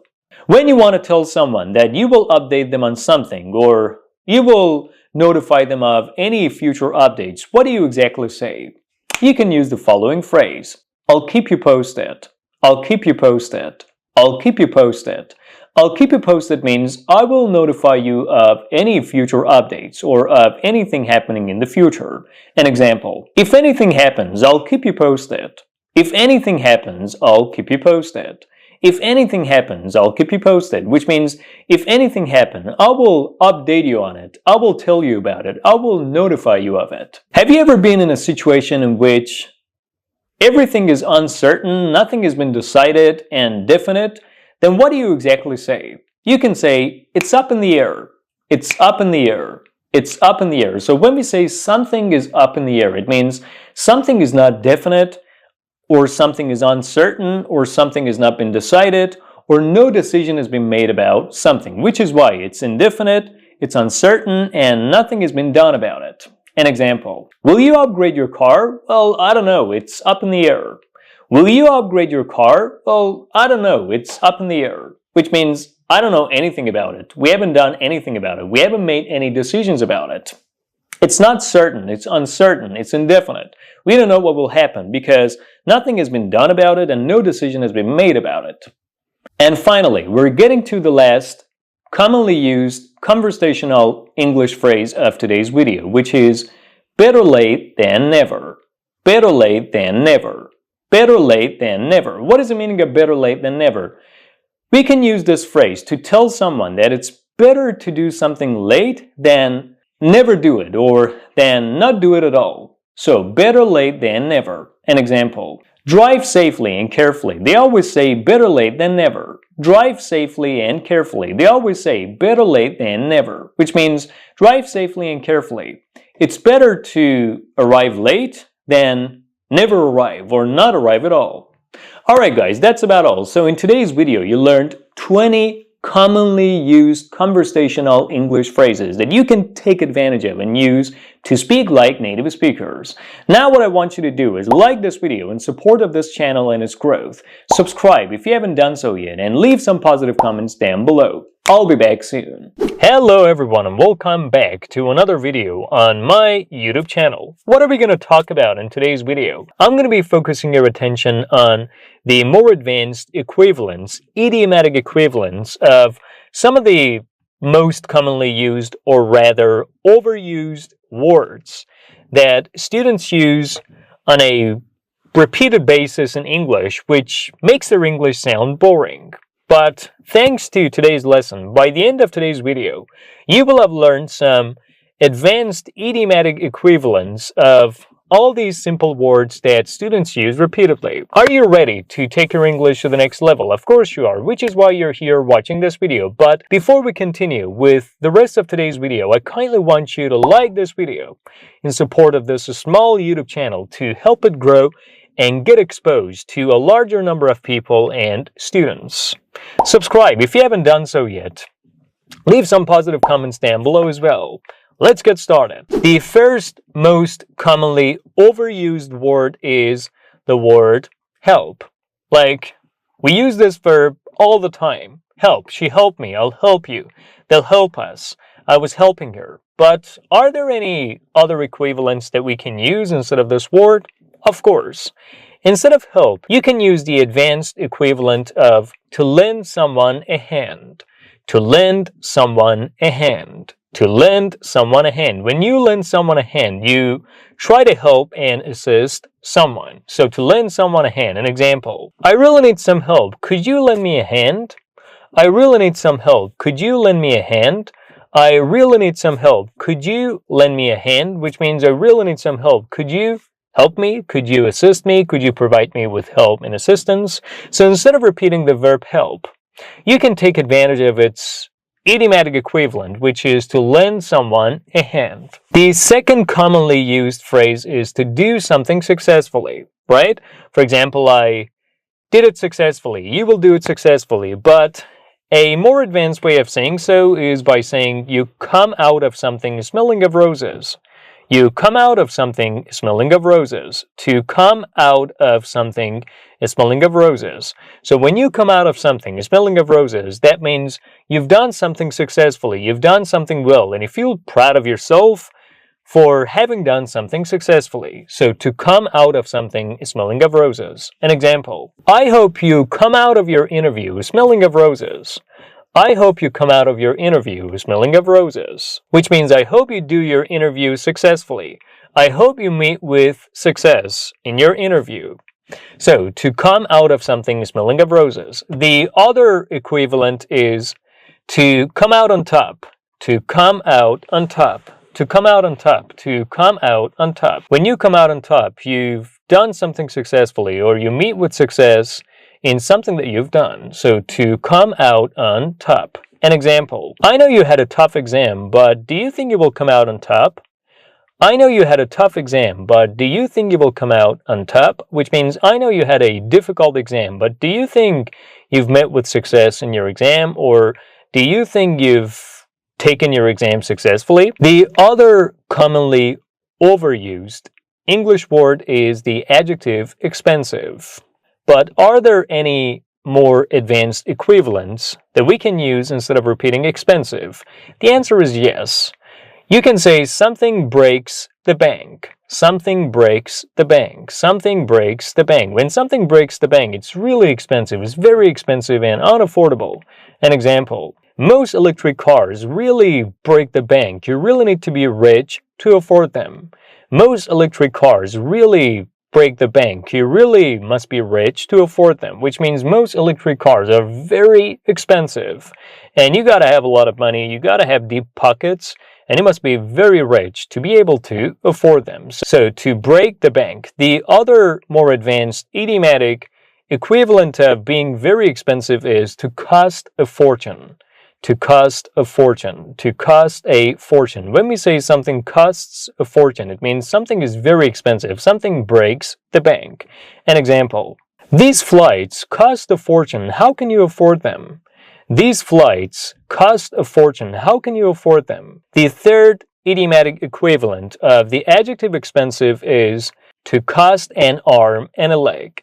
To cost an arm and a leg. When something costs an arm and a leg in English, it is very expensive. It costs a fortune. You really need to be rich to be able to afford it. Or you really need to have deep pockets, which means you really need to be rich, or you gotta be rich to be able to afford it. Let me give you an example. Why do most brands cost an arm and a leg? Why do most brands cost an arm and a leg? Why do most brands cost an arm and a leg? Why do most brands cost an arm and a leg? Which means why do most brands cost a fortune? Why do most brands break the bank? Why are most brands so expensive? The other commonly overused English adjective is the word cheap. When we want to talk about something which is affordable, we use the word cheap again and again and all over again in a boring way. But the following two advanced equivalents that I'm about to teach you will help you make your conversation and your English speech more exciting and will actually add color to your speech. The first one is to be easy on the wallet. To be easy on the wallet. To be easy on the wallet. When something is easy on the wallet, it is cheap and it is affordable. So, to be easy on the wallet. An example: if your product is easy on the wallet, it will sell like hotcakes. If your product is easy on the wallet, it will sell like hotcakes. If your product is easy on the wallet, it will sell like hotcakes. Which means if your product is very cheap and affordable, it will sell like hotcakes. To sell like hotcakes in English means to be sold in a large number, to be sold to a large number of people, or to be bought by a significant number of people or a large number of people. The other equivalent is to suit every pocket. To suit every pocket. You can also say to suit every budget. To suit every pocket or to suit every budget. When something suits every pocket or suits every budget, it is very affordable and cheap. Cheap with a positive meaning, in a positive way. I'm not talking about being cheap in a negative way. An example, we're designing a product that suits every budget. We're designing a product that suits every pocket. We're designing a product that suits every pocket. We're designing a product that suits every pocket, which means we're designing a product that is really cheap and affordable for everyone. The other famous, commonly overused English adjective, which is used in a boring and repeated way by most language learners and English learners and students, is the word good. When the students want to say something is very good, they repeat very good like again and again and all over again. Like, it was very good, it is very good, you're very good, that is very good, very good, very good.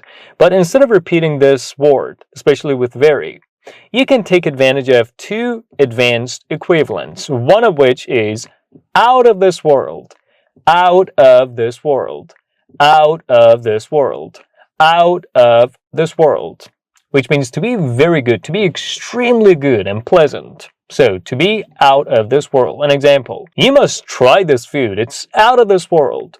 You must try this food, it's out of this world. You must try this food, it's out of this world, which means you must try this food, it's very good, it's extremely good, it's lovely, it's very pleasant. The other equivalent is to be off the chain.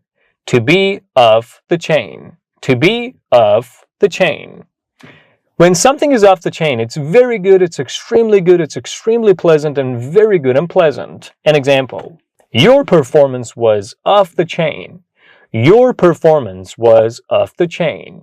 Your performance was off the chain, which means your performance was very good, was excellent, was superb, was fantastic, was exceptional, was extremely good. Moving on to the next commonly overused English adjective, which is the word better. Especially when we want to say something is better than something else. A is better than B. Someone is better than someone else. Instead of repeating better, you can take advantage of these advanced idiomatic equivalents. The first one is to be miles ahead of someone or something, or to be streets ahead of someone or something. Instead of miles, you can use streets, and instead of streets, you can use miles. So you can use miles and streets interchangeably in this English idiom. To be miles and streets ahead of someone or something, which means to be much better, far, a whole lot, and way better than someone or something else. So to outperform, outdo someone else, or to be far better than someone or something else. So to be miles or streets ahead of someone or something. An example, Japanese cars are miles ahead of their rivals when it comes to quality. Or Japanese cars are streets ahead of their rivals when it comes to quality. Which means Japanese cars are far, way, much, a whole lot better than their rivals when it comes to quality, in terms of quality, from the viewpoint and perspective of quality. The other equivalent is to stand head and shoulders above someone or something. To stand head and shoulders above someone or something. To stand head and shoulders above someone or something. When something stands, or you stand head and shoulders above someone or something else, you're far, much, and way better than someone or something else. Or something is far, much, and way, or a whole lot better than something else. An example, I always buy Japanese products because their quality stands head and shoulders above other products. I always buy Japanese products because their quality stands head and shoulders above other products, which means I always prefer Japanese products to other products because of their quality, because of their high quality, because of them being top-notch, or because of their quality being much, far, way, and a whole lot better than that of other products. The other equivalent of better that you can use instead of repeating this word is to leave someone or something in the dust. To leave someone or something in the dust. To leave someone or something in the dust. When one thing leaves another thing in the dust, it is far, much, and way better than it, or outperforms it. So, to leave someone or something in the dust. An example. The future technologies will leave today's technologies in the dust.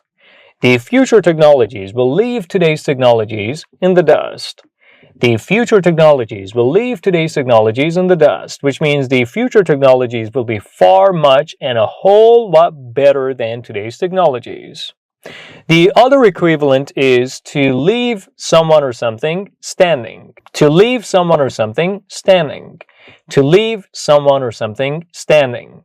To leave someone or something standing. When you leave someone or something standing, you're far better than them. You're way better than them. You outdo or outperform them. An example. My performance will definitely leave yours standing. My performance will definitely leave yours standing. My performance will definitely leave yours standing. My performance will definitely leave yours standing, which means my performance will be definitely better or far better than yours. Proceeding to the next English verb, commonly overused by students, which is the verb bore. What is the meaning of boring someone? When you bore someone, you make someone feel bored. So, bore someone, to bore someone. When you bore someone, you make them feel extremely bored or very bored.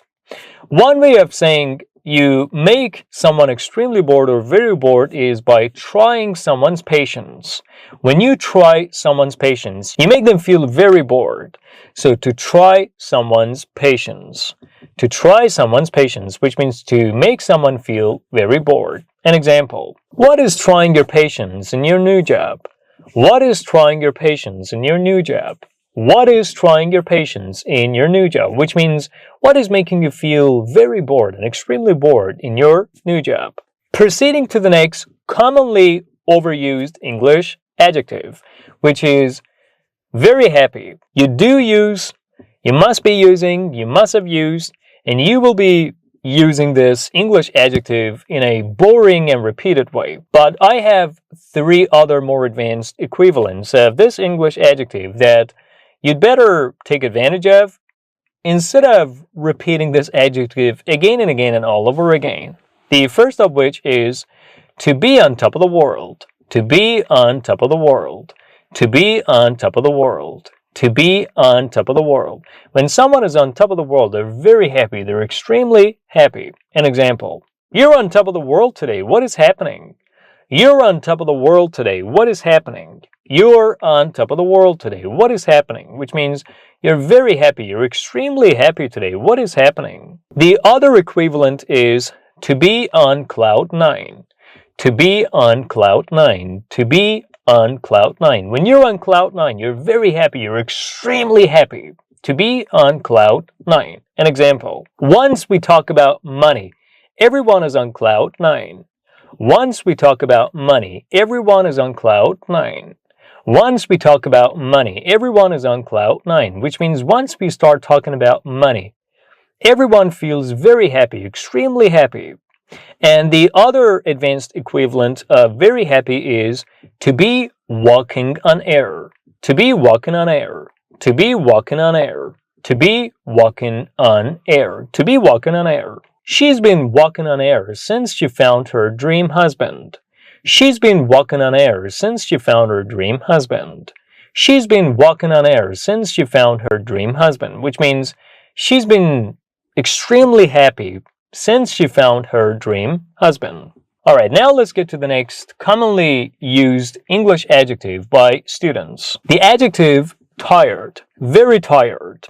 Instead of repeating very tired, take advantage of these 2 idiomatic expressions. The first one is to feel done in. To feel done in. When you feel done in, you feel very tired, extremely tired. You feel exhausted. So to feel done in. An example. I feel done in these days. I really need a trip.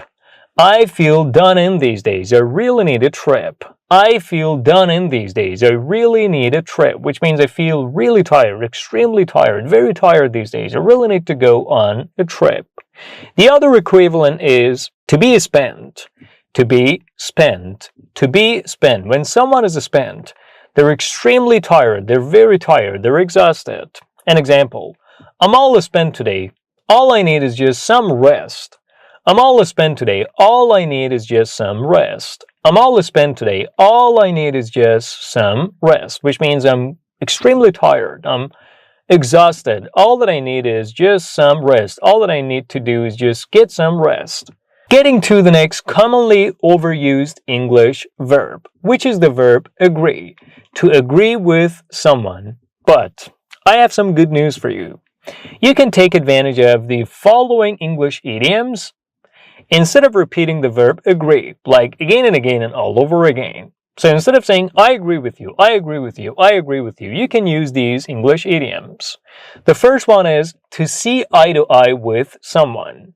To see eye to eye with someone. To see eye to eye with someone, which means to completely agree with someone. An example, I think she's lost her mind.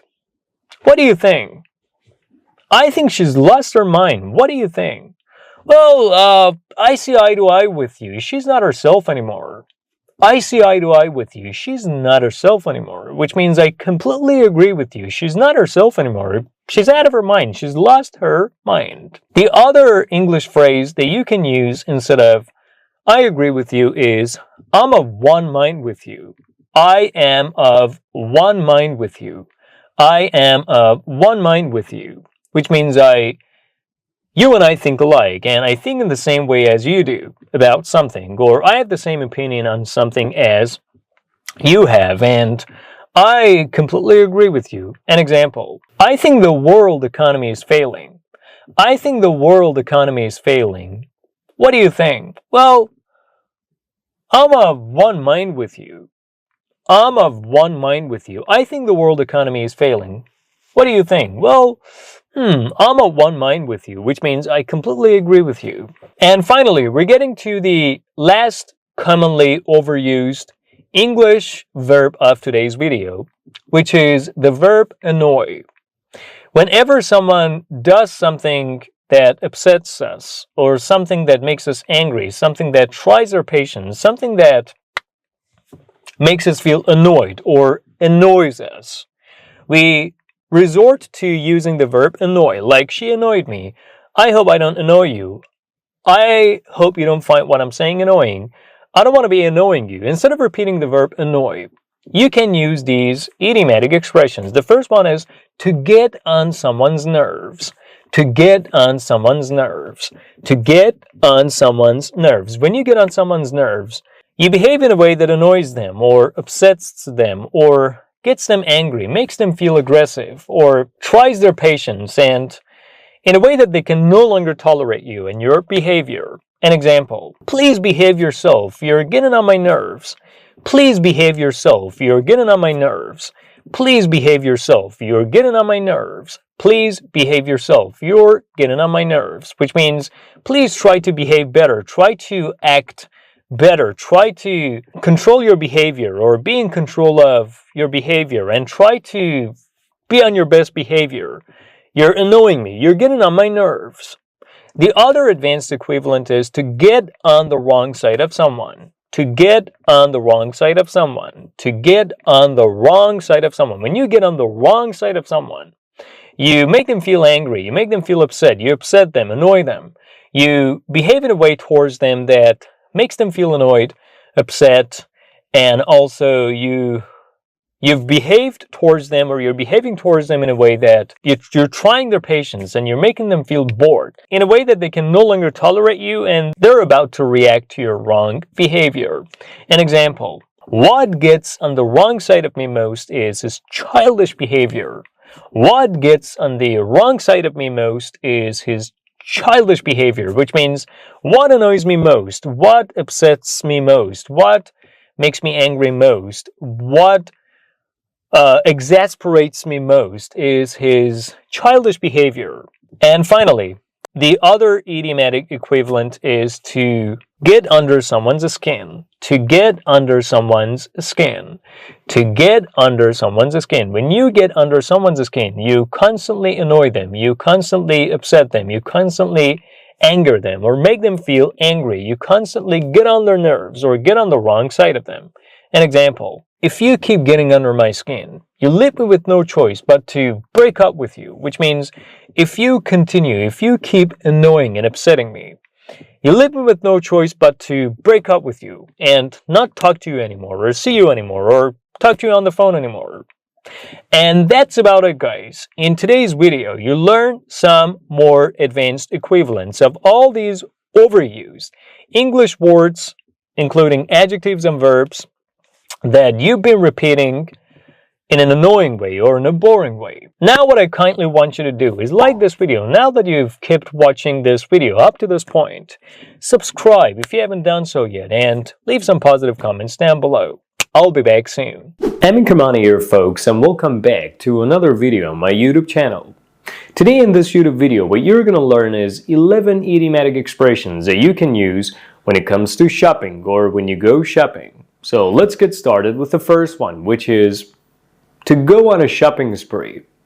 To go on a shopping spree. When someone goes on a shopping spree, what happens is they go shopping and buy lots of things and pay for lots of things. This is usually what women do, right? As soon as they have some money in their hands, the first thing that they do is go on a shopping spree and spend it on different things, different items, because this is something that provides them with a lot of pleasure, right? So, to go on a shopping spree, let me give you an example. Make sure you don't share all your money with Amanda, because once she has some money, she goes on a shopping spree. Always try to make sure that you're not sharing all your money with Amanda, because as soon as she knows that she has lots of money, she goes on a shopping spree.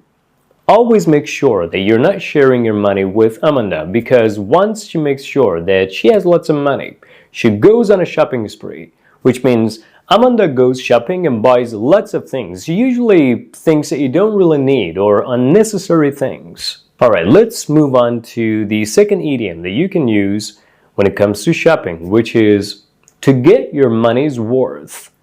To get your money's worth.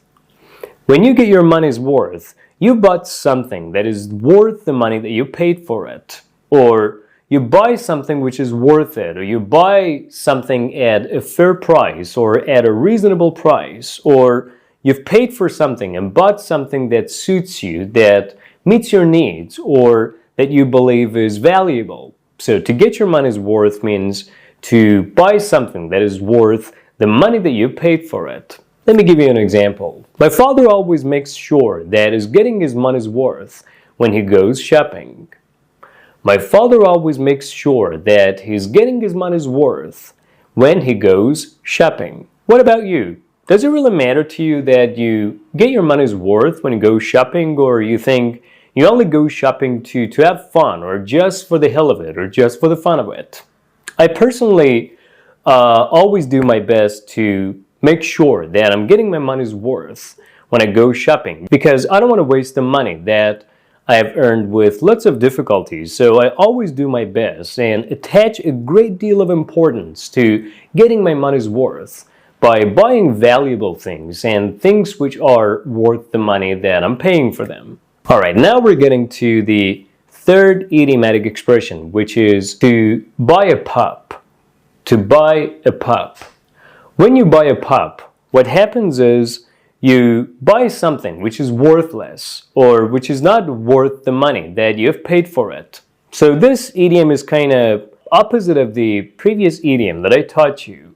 When you get your money's worth, you buy something which is worth the money that you've paid for it. But when you buy a pup, you buy something which is worthless and not valuable at all, or something that is not worth the money that you've paid for it. Let me give you an example. Once you give her some money, she goes and buys a pup. Once you give her some money, she goes and buys a pup. Do you know anyone around you who always buys a pup, or who always says that they bought a pup? I have a friend who's never happy and satisfied with what he buys. He spends lots of money, a fortune, on buying different things, and at the end of the day, when it comes to their practicality and when it comes to using them, he always believes that he's bought a pup and he thinks he's not paid for, anything valuable, or he has not got his money's worth, or he's paid for things which are not worth the money that he has paid for them. Anyway, now let's get to the fourth idiomatic expression that you can use here, which is to buy a pig in a poke. To buy a pig in a poke. What does that mean? To buy a pig in a poke. When you buy a pig in a poke, or when someone buys a pig in a poke, what happens is they buy something without assessing or evaluating it, or they buy something without examining or seeing it. I think it's happened to you a lot of times, like a million times, that you bought a pig in a poke, right? You bought something without seeing it or without examining or assessing the product first. So that's what buying a pig in a poke means. When you buy a pig in a poke, you buy something without any prior examination or assessment, or you buy something without seeing it first. Let me give you an example. I think the decision to buy that car was a hasty one because I bought a pig in a poke. I think the decision to buy that car was a hasty one. Why? Because I believe that I bought a pig in a poke. What does that mean? That means I believe that I bought that car without enough consideration or without any prior examination or assessment of what I was going to buy. And now I believe that I haven't got my money's worth by buying that car, or that car was not worth the money that I paid for it. So, to buy a pig in a poke. Alright, now let's talk about the fifth idiomatic expression, which is to pay over the odds for something. To pay over the odds for something. When you pay over the odds for something, you pay more than what is acceptable or reasonable for something, or you pay more than a reasonable price or a fair price for something, or you buy something at an unreasonable and unacceptable price, usually a price which is far higher than the acceptable or reasonable price that should be considered for something, or an unreasonable amount of money for something that should be cheaper, or something that is expected to be cheaper. So to pay over the odds. I think in this day and age, when you do online shopping, when you browse the net and surf the net and want to buy something online, what happens is most of the time you pay over the odds for something that you could have bought at a lower price, and something that you could have bought a lot cheaper. So you pay over the odds for those products on the internet, right? So paying over the odds on the internet for things that you can find in person on the market has become pretty common in this day and age. Sometimes people get defrauded or deceived by websites or by hackers and people selling stuff on the internet. So always make sure that you're not paying over the odds for the things that you can find at lower prices in person, on the market, on the internet. Let me give you an example. I wish I hadn't bought that camera on Amazon. I think I paid over the odds for it. I wish I hadn't bought that camera on Amazon. I think I paid over the odds for it. Alright, now we're getting to the sixth idiom, which is to pay through the nose for something. To pay through the nose for something. This idiom has the exact same meaning as the previous idiom that I just taught you. To pay through the nose for something means to pay over the odds for something, or to pay an unreasonable amount of money for something, or to buy something at an unreasonable price, or to pay a higher price for something, or to pay an unreasonably high amount of money for something that you could have bought somewhere else at much more reasonable and much lower prices. So to pay through the nose for something means to pay an amount of money for something which is not reasonable or acceptable, or to pay more than what is acceptable or reasonable for something, an item or a product. So to pay through the nose for something. Let me give you an example. I wish I hadn't bought that camera on Amazon. I think I paid through the nose for it. I wish I hadn't bought that camera on Amazon. I think I paid through the nose for it. What about you? Have you ever paid through the nose for something that you believe you could have bought at a lower price somewhere else? It happened to me like a million times, or every single time that I buy something on the internet.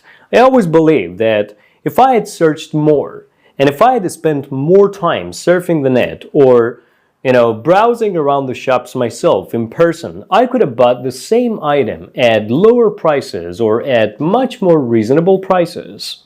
So I always believe that when I buy something, I've paid over the odds for it, or I've paid through the nose for it. All right, now we're getting to the 7th idiomatic expression, which is to buy something up. When you buy something up, you buy as much of something as you can, as quickly as possible. So to buy as much of something as you can, as quickly as possible, before it ends. Things like tickets, things like products, goods, items, whatever, and so on and so forth. So when you buy something up, you buy as much of something as you can, or you buy as many of something as you can, as quickly as possible, before it ends, or before selling that product comes to an end. Let me give you an example. People have bought all the tickets up, so there are no more tickets left. People have bought all the tickets up. There are no more tickets left.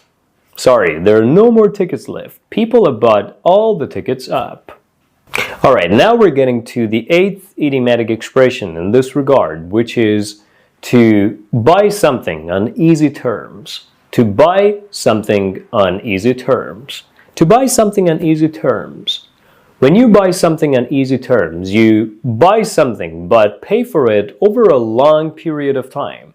Instead of paying the whole money for what you've bought, you buy it and you take possession of it, but you pay for it over a long period of time, usually by installments or by making some small payments over a long period of time.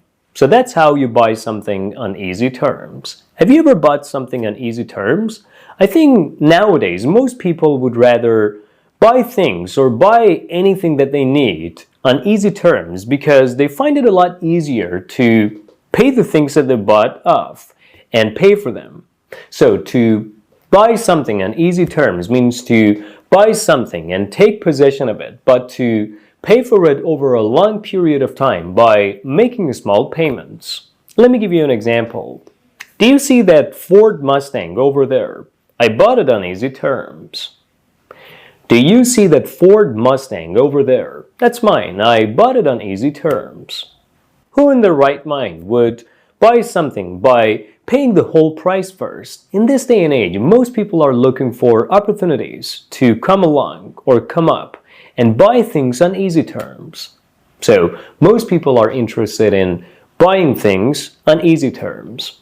All right, now let's get to the 9th idiomatic expression, which is buy something off plan. To buy something off plan. To buy something off plan. When you buy something off plan, what happens is you buy a house, or you buy a project, or you buy an apartment before it's completely built and constructed, when only plans exist for it. So, to buy something off plan means to buy something that doesn't actually exist, but there are only plans for it, especially houses, properties, buildings, villas, and so on and so forth. Let me give you an example. In my home country, Iran, most people are interested in buying properties of plan. In my home country, Iran, most people are interested in buying properties, houses, apartments of plan. Why? Because they pay much less for the same building or the same apartment before it gets constructed or built. And once the building is completed and delivered to the customers, at the end of the day, they've paid much less for the apartment or the building than the amount of money that you have to pay for an apartment when it's completely ready. So in my home country, Iran, most people would rather buy apartments, properties, projects, and so on and so forth of plan. What about you? Would you buy an apartment of plan? Or would you like to buy anything of plan? I think the answer is pretty personal. I would rather take the trouble to buy something of plan because I know at the end of the day, the total price will be a lot lower than when it's ready and you're paying for it. Anyway, now let's get to the 10th idiomatic expression that you can use when it comes to shopping, which is to buy something by installments, which has a relatively similar meaning to one of the previous idiomatic expressions that I taught you, which was to buy something on easy terms. So to buy something by installments means you buy something, but instead of paying the whole money for it, you pay the money over a long period of time by making some small payments. So to buy something by installments means you buy something, take possession of it, and start using it, but you pay for it over a long period of time by making some small payments. Let me give you an example. Most car owners prefer to buy cars by installments because not everyone has the total amount of money that they have to pay for a car. So they'd rather buy the car, start using it, and take possession of it first than pay its money over a long period of time or pay for it over a long period of time by making some small payments or by making some gradual payments. Alright, that was all about what you were supposed to learn today, all about shopping and the different types of things that you can buy and the different methods of payment or the different methods of paying for things. What I want you to do is, first of all, subscribe to my YouTube channel and like this video. And also leave some comments under this post by using all the idiomatic expressions that I taught you in this video. Hope you enjoyed watching it, and I'll be back soon with another wonderful video. Today in this video, I'm going to teach you 6 idiomatic expressions that you can use to express the idea that something comes into your mind, or you suddenly start thinking of something, or something comes to mind. So let's get started. The first one is to cross someone's mind. To cross someone's mind. When something, an idea, a thought, or anything crosses your mind, it comes into your mind and you start thinking about it. Or you have some ideas about it and it just appears in your head. You start thinking about it in your head. So let me give you an example. I don't know why the idea of buying another car crossed my mind. I don't know why the idea of buying another car crossed my mind. Which means the idea of buying another car came to mind or came into my mind, or I started thinking about the idea of buying another car. Or I suddenly gave thought to the idea of buying another car. So the idea of buying another car crossed my mind. Alright, the second idiom is to flash through someone's mind. To flash through someone's mind. When something, an idea, a thought, flashes through your mind, you start thinking about it. It comes into your mind and you start thinking about it, or suddenly it appears in your mind, or it sparks in your mind. An example, why did it flash through your mind to get married to her? Why did it flash through your mind to get married to her? Or why did the idea of getting married to her flash through your mind? Why did the idea of getting married to her flash through your mind? Which means, why did you suddenly start thinking about getting married to her? Or why did you come up with the idea of getting married to her? So why did the idea of getting married to her flash through your mind? Another example. I got some news for you. The idea of making YouTube videos just flashed through my mind. The idea of making YouTube videos just flashed through my mind, which means the idea of making YouTube videos came into my mind, or I started thinking about the idea of making YouTube videos, or I came up with the idea of making YouTube videos. Alright, now let's get to the third idiom, which is something comes to mind, or something springs to mind. When something comes to mind, I think this idiom itself clearly explains the meaning. When something comes to mind, it comes into your mind and you start thinking about it. I was talking on the phone, suddenly something came to mind and I decided to Ask her about her life.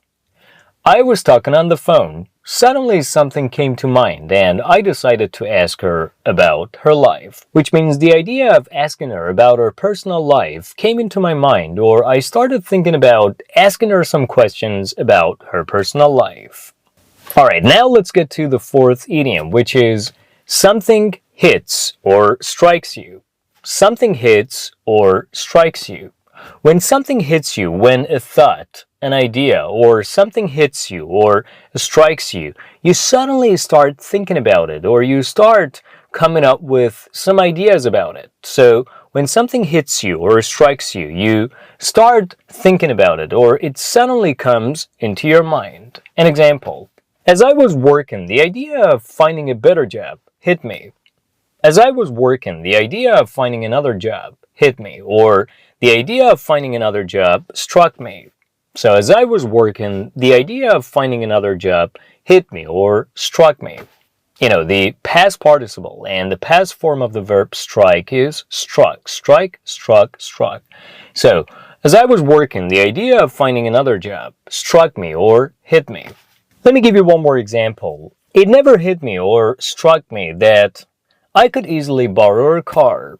It never hit me or struck me that I could easily borrow a car, which means the idea of borrowing your car or the thought of borrowing your car never came into my mind, or I never thought about borrowing your car. Alright, now let's get to the fifth idiom that you can use, which is something occurs to you.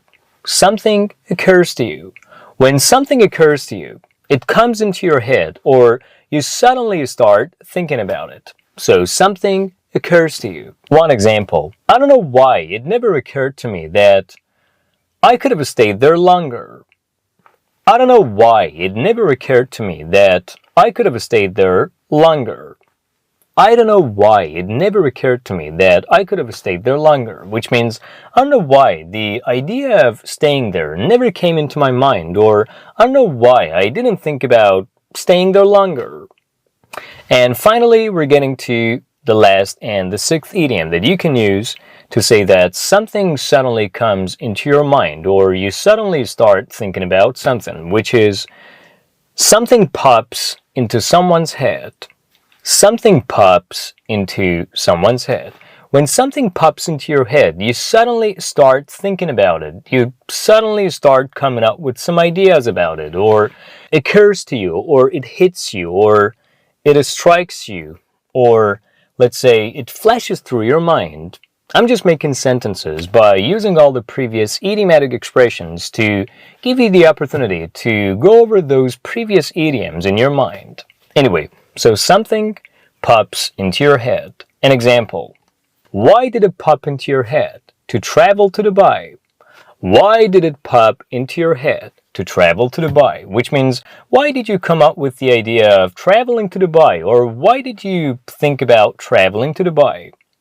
Another example. As she was walking down the street, the idea of selling her car popped into her head, which means as she was walking down the street, she suddenly came up with the idea of selling her car, or, the thought of selling her car occurred to her, or the idea of selling her car flashed through her mind. Alright, now, what I want you to do is subscribe to my YouTube channel, like this video, and make sentences by using all the idioms that you learned in this video. I'm going to be back soon. Hope you enjoyed watching this video. Don't forget to give me a thumbs up. In today's lesson, I'm going to focus your attention on the different uses of the verb help and how you can use this verb like native speakers. But before we continue doing so, I kindly want you to like this video in support of my YouTube channel. I got a small channel, so your likes can help this channel grow, and I help you with your English. You help me with the growth of this YouTube channel. Subscribe if you haven't done so yet, and leave some positive comments down below to fill me with the energy I need to keep making these videos for you. Let's get started. The first use of the verb help is to say that you help someone do something, or you help someone to do something. You can either use to or leave it out. So help someone do something, or help someone to do something, which means you provide someone with the help with the assistance they need in order to do something or get something done. A couple of examples. I'm helping you learn English. I'm helping you learn English. Please help him do the dishes. Please help him do the dishes. Could you please help me wash the car? Could you please help me wash the car? Could you please help me wash the car? The other important point about the verb help that you need to learn and take into account is the preposition following the verb help is with. You help someone with something. You should not say that you help someone in something or in doing something. We help someone with something or with doing something. So the first important point is the preposition following the verb help is with. So you help someone with something. You should not say that you help someone in something or in doing something. That is wrong. You help someone with something or with doing something. A couple of examples. I'm helping you with your English here. I'm helping you with your English here. I'm helping you with your English here, which means I'm helping you learn English here, right? Helping you with your English here.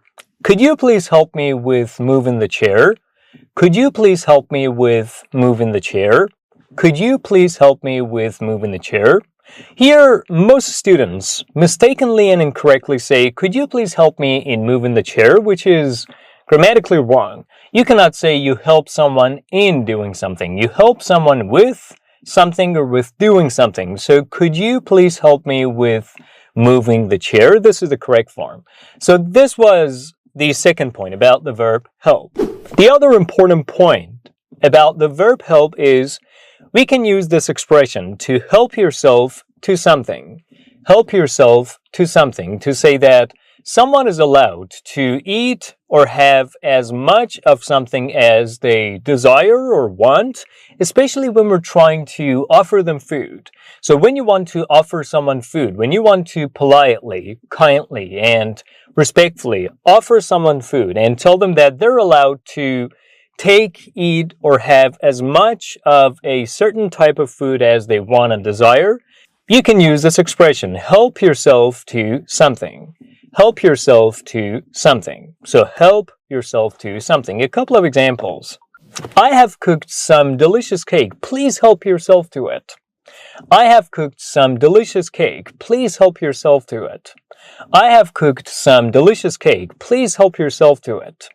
I have cooked some delicious cake. Please help yourself to it. Which means I have cooked some delicious cake.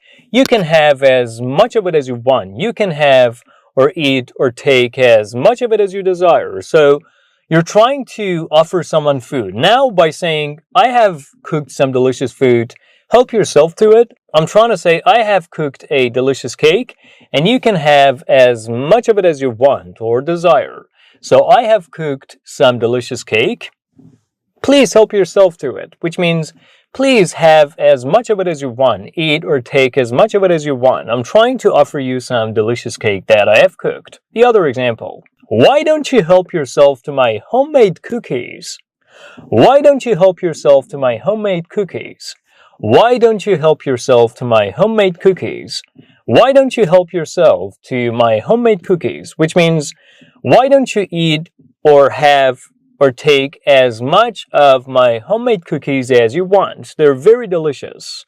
By saying, help yourself to my cookies, I'm trying to offer you some cookies, and I'm telling you that you're allowed to eat, take, or have as much of my cookies as you want. The third example, we should help ourselves to your lovely pizzas. We should help ourselves to your lovely pizzas. We should help ourselves to your lovely pizzas, which means we should really eat or have, as much of this food that you've cooked as we want and desire. Your pizzas are so delicious. So we gotta have as much of this food that you have cooked as we want or desire. The other structure commonly used by native speakers in which the verb help has been used is someone can't help doing something. Someone can't help doing something. Someone can't help doing something. But why do we use this structure, and what do we exactly mean by using this structure? When we say someone can't help doing something, what we mean is that someone cannot stop or prevent themselves from doing something, even if they try so hard to do so, because something is so good, something is so delicious, something is so frightening, something is so enjoyable, is so pleasant, has a certain quality. So someone cannot help doing something. An example, I can't help crying.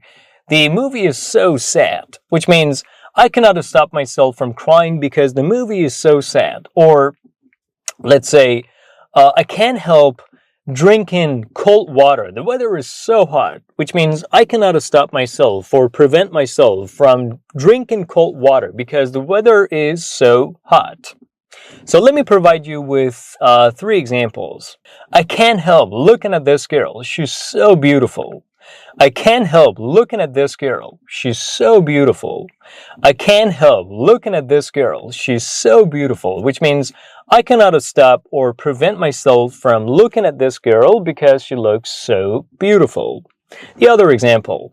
I couldn't help ordering more burgers. They were so delicious. I couldn't help ordering more burgers. They were so delicious. I couldn't help ordering more burgers. They were so delicious. Which means I could not stop or prevent myself from ordering more burgers because they were so delicious. They were unspeakably and indescribably delicious. So I couldn't help ordering more burgers. They were so delicious. The third example. She can't help thinking about her birthday gifts. She can't help thinking about her birthday gifts. She can't help thinking about her birthday gifts. She can't help thinking about her birthday gifts, which means she cannot stop and prevent herself from thinking about her birthday gifts because she loves them so much, or she wants them badly, or she wants them so much. So, do not forget to use the commonly used structure of can't help doing something. Let's move on to the next commonly used expression in which the verb help is used, which is it can be helped. It can be helped. It can be helped. But what does it mean when we use it can be helped? What does this structure mean? When we say it can be helped, it means there is nothing that you can do. There is no action that you can take, that you can do to make a bad, unpleasant, or a terrible thing that has happened change for the better. In other words, when you use the expression of it can be helped, what you're trying to emphasize is that no matter what you do, something unpleasant will not change for the better. No matter what you do, something, bad or something unpleasant that has happened will not change for the better. So it can't be helped. A couple of examples. Why are you crying about the car accident? It has happened and it can be helped. Why are you crying about the car accident? It has happened and it can be helped. Which means, why are you crying about the car accident? Now there is nothing that you can do. There's no action that you can take to reverse things and, make the situation change for the better, or change the situation for the better. The accident has happened. The damage is done. There's nothing that you can do to make the situation better, or change the situation for the better, or change the outcome of the accident for the better. There is nothing that you can do to improve it, to make it better, or to change it for the better, right? It's just happened. It can be helped. So why are you crying about the accident? It has happened and it can be helped. The other example. She wants to get a divorce and she's so serious. It can be helped. She wants to get a divorce and it can be helped. She wants to get a divorce and she's so serious. It can be helped. She wants to get a divorce and she's so serious, it can be helped. She wants to get a divorce and she's so serious, it can be helped. Which means she has made up her mind to get a divorce and she's so serious about it. And the fact that she wants to do it, she's made her decision to get a divorce, cannot, change for the better, or you cannot change it for the better, or there's nothing that you can do to change the unpleasant event of her getting a divorce for the better. The third example, if you keep crying, nothing will change for the better. It can be helped. If you keep crying, nothing will change for the better. It can be helped.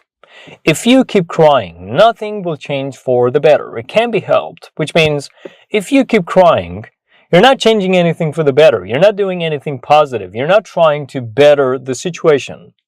There is nothing that you can do to better the situation, to change the outcome of the situation for the better. It can be helped. All right, now let's move on to the next commonly used expression in which the verb help has been used, which is not if I can help it. Not if I can help it. Not if I can help it. Not if I can help it. Not if I can help it. Not if I can help it. Not if I can help it. We can use the expression of not if I can help it in response to someone asking us about whether we're going to do something, to emphasize that we are not going to do something. So we can use the expression of not if I can help it to emphasize that we are not going to do something. We will not do something, right? So the next time someone asks you about whether you want to do something or not, instead of telling them, no, I'm not going to do it, you can use this expression to make it a bit smoother and, to tell them politely that you're not going to do it. Instead of saying, oh, no, I'm not going to do it, you can say, not if I can help it. Not if I can help it. Not if I can help it. So not if I can help it can be used as a polite way of telling someone that you are not going to do something. Will you give her the money she needs? Will you give her the money she needs? Not if I can help it. Will you give her the money she needs? Not if I can help it. Will you give her the money she needs? Well, not if I can help it, which means, no, I'm not going to give her the money she needs. But here, instead of saying directly that you're not going to give her the money, you say, not if I can help it, which means, no, I'm not going to do it. Another example, are you going to upgrade your car? Not if I can help it. Are you going to upgrade the car? Not if I can help it. Are you going to upgrade the car? Not if I can help it, which means no, I'm not going to do it.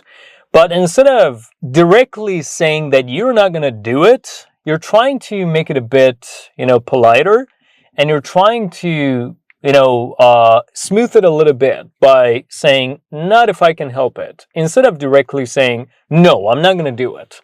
You're just making it a bit politer and you're saying, not if I can help it, which means no, I'm not going to do it. What you're going to learn next is a commonly used phrasal verb in which the verb help is used, which is help someone out. Help someone out. Help someone out. What is the difference between helping someone and helping someone out? We use help someone out to emphasize that we help someone, especially when they themselves cannot do something, or when they are sick, when they are ill, or when they're busy doing something else, when they are otherwise engaged and they need help and support. So, when you help someone, you're helping someone. But when you help them out, you're helping them when they're sick, when they're ill, when they cannot do something themselves, when they're busy, when they have some problems, preventing them from doing what they cannot do themselves. An example, I'm at work today, so she'll be at home helping you out. I'm at work today, so she'll be at home helping you out. I'm at work today, so she'll be at home helping you out, which means I'm at work today, I'm going to work, I cannot help you, so she will come and she will help you out, which means she will actually help you when you're busy, you cannot do something yourself, or when you're ill, when you have a problem. Who's going to help you out when you go to work? Who's going to help you out when you go to work? Who's going to help you out when you go to work? Who's going to help you out when you go to work? Which means, who is supposed to help you when you have a problem, or when you're busy, when you gotta go to work, when you cannot do it yourself? I'm ill today, I need someone to help me out. I'm ill today, I need someone to help me out, which means I am ill today, I have a problem. I cannot do it myself, so someone has got to be here helping me do it or helping me with it because I cannot do it myself. I have a problem. So to help someone out. Moving on to the next point that you need to learn about the verb help or take into account when it comes to using the verb help, which is we never say that you do something by the help of someone. This is completely wrong.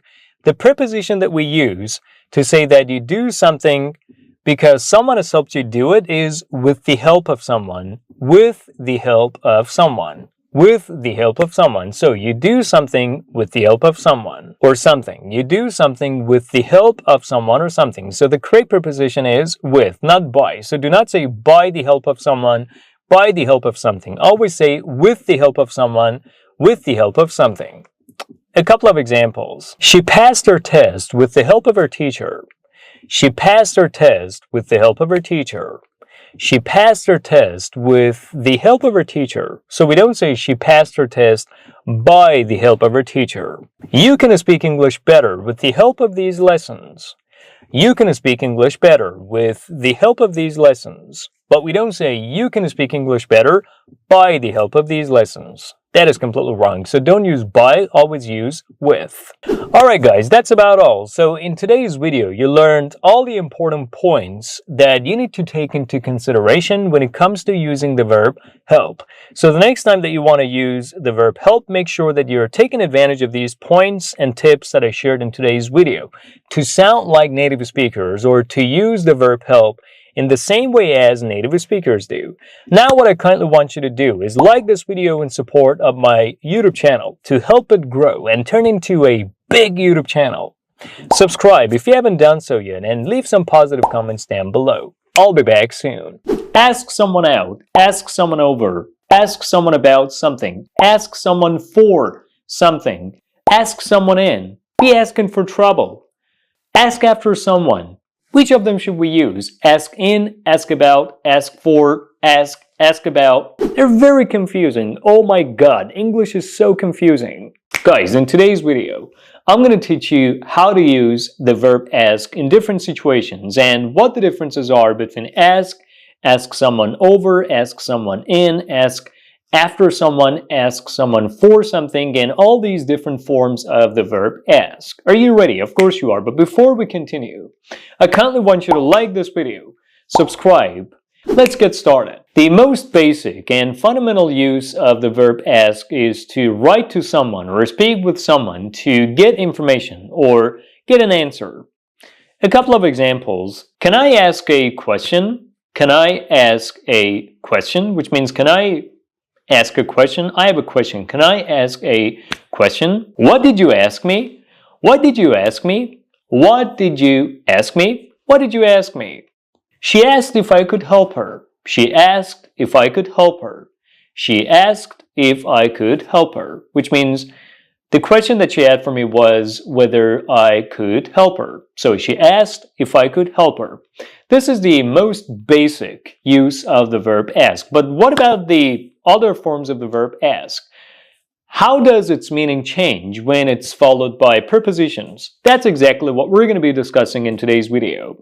The other use of the verb ask is in this structure, to ask someone to do something.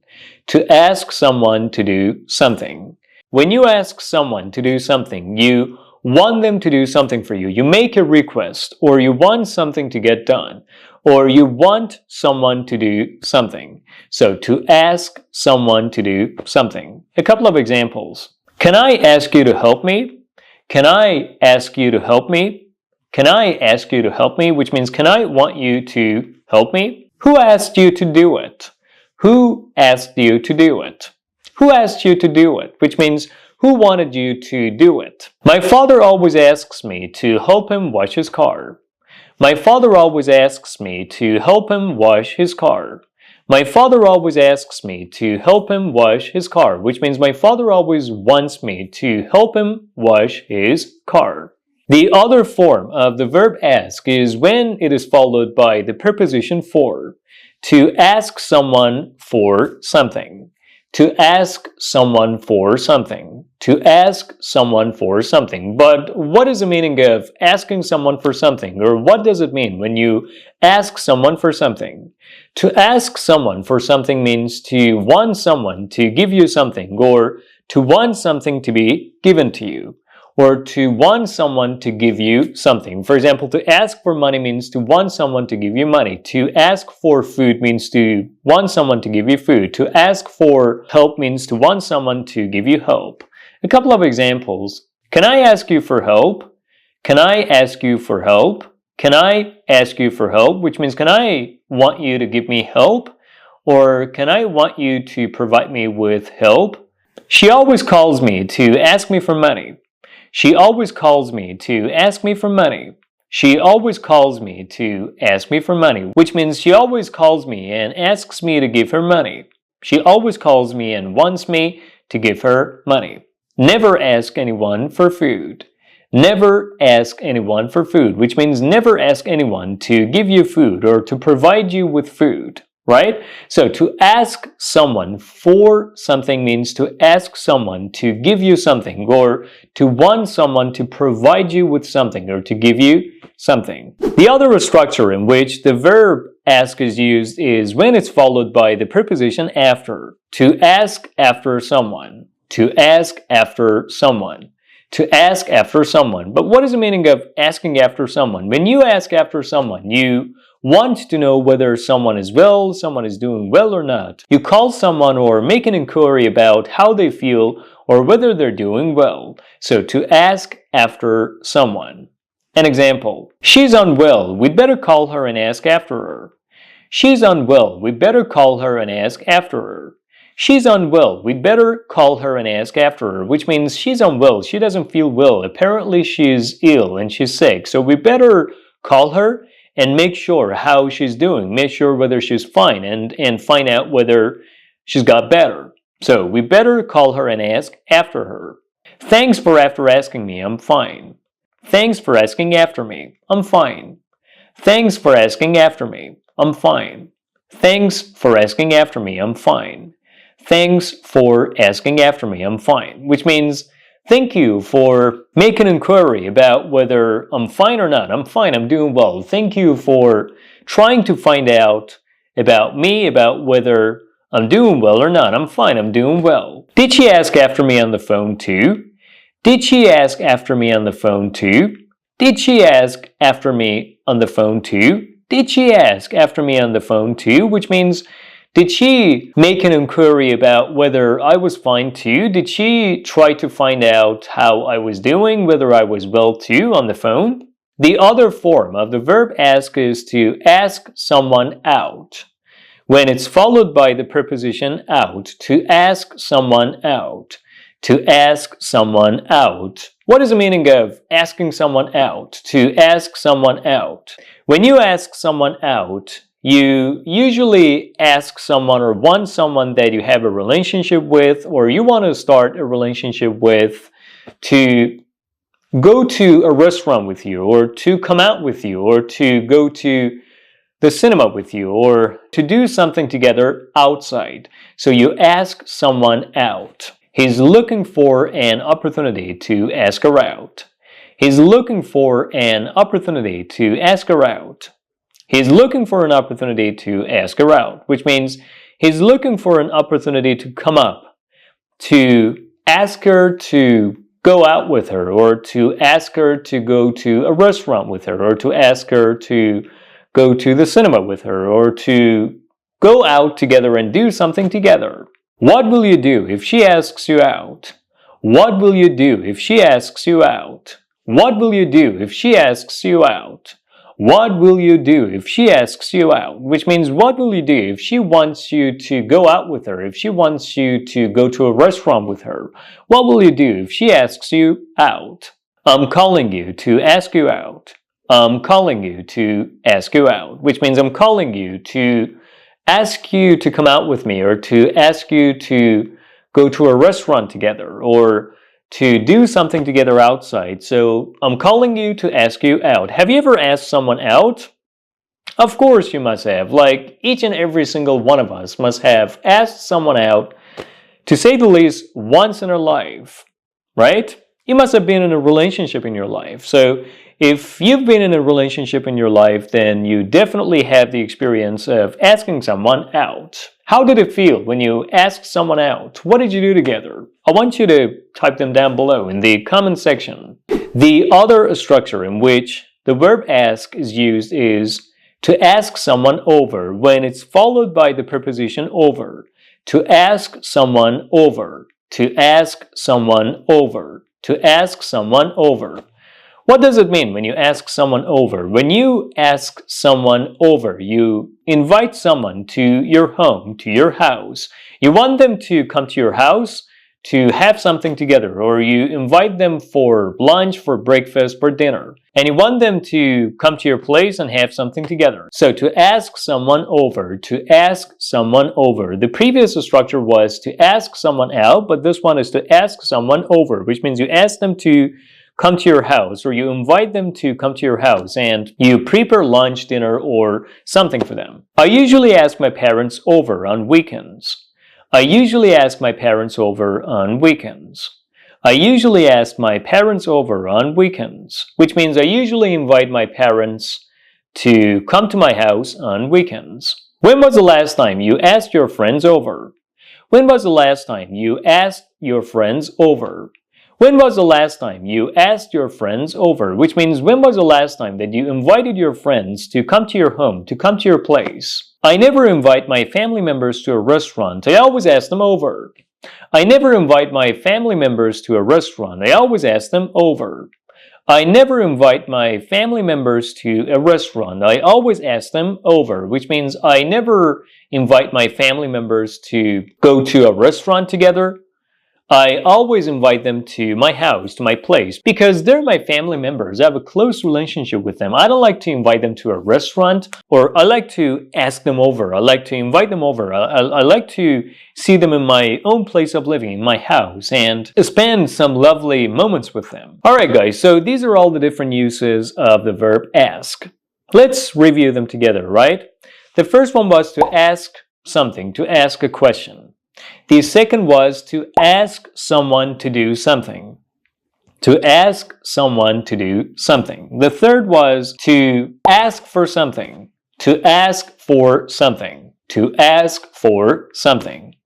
The other one was to ask after someone. To ask after someone. The other was to ask someone out. To ask someone out. And the other one was to ask someone over. To ask someone over. So now you know the differences between ask someone to do something, ask someone for something, ask someone out, ask someone over, ask after someone, and you no longer will get confused when someone uses the different forms of the verb ask.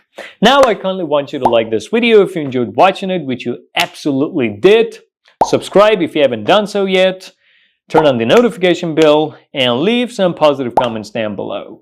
I'll be back soon. The platform that you can take advantage of to take your English to the next level and sound like native speakers.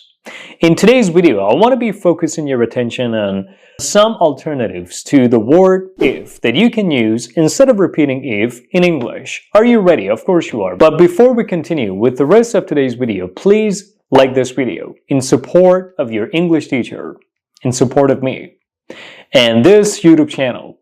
Subscribe if you haven't done so yet, and leave some positive comments down below to provide me with the energy I need to keep making these videos for you. Alright, the first alternative to the word if that you can use instead of repeating if is uncondition that, uncondition that, uncondition that, uncondition that. We use uncondition that to say that something will happen if something else happens. Or we're trying to use this phrase instead of if to attach a condition to a sentence or a situation to say that something will happen if something else happens, right? So, uncondition that. Two examples. On condition that you help me, I will help you. On condition that you help me, I will help you. On condition that you help me, I will help you. Which means, if you help me, I will help you, right? If you help me, I will help you. Another example, she will come on condition that we don't laugh at her.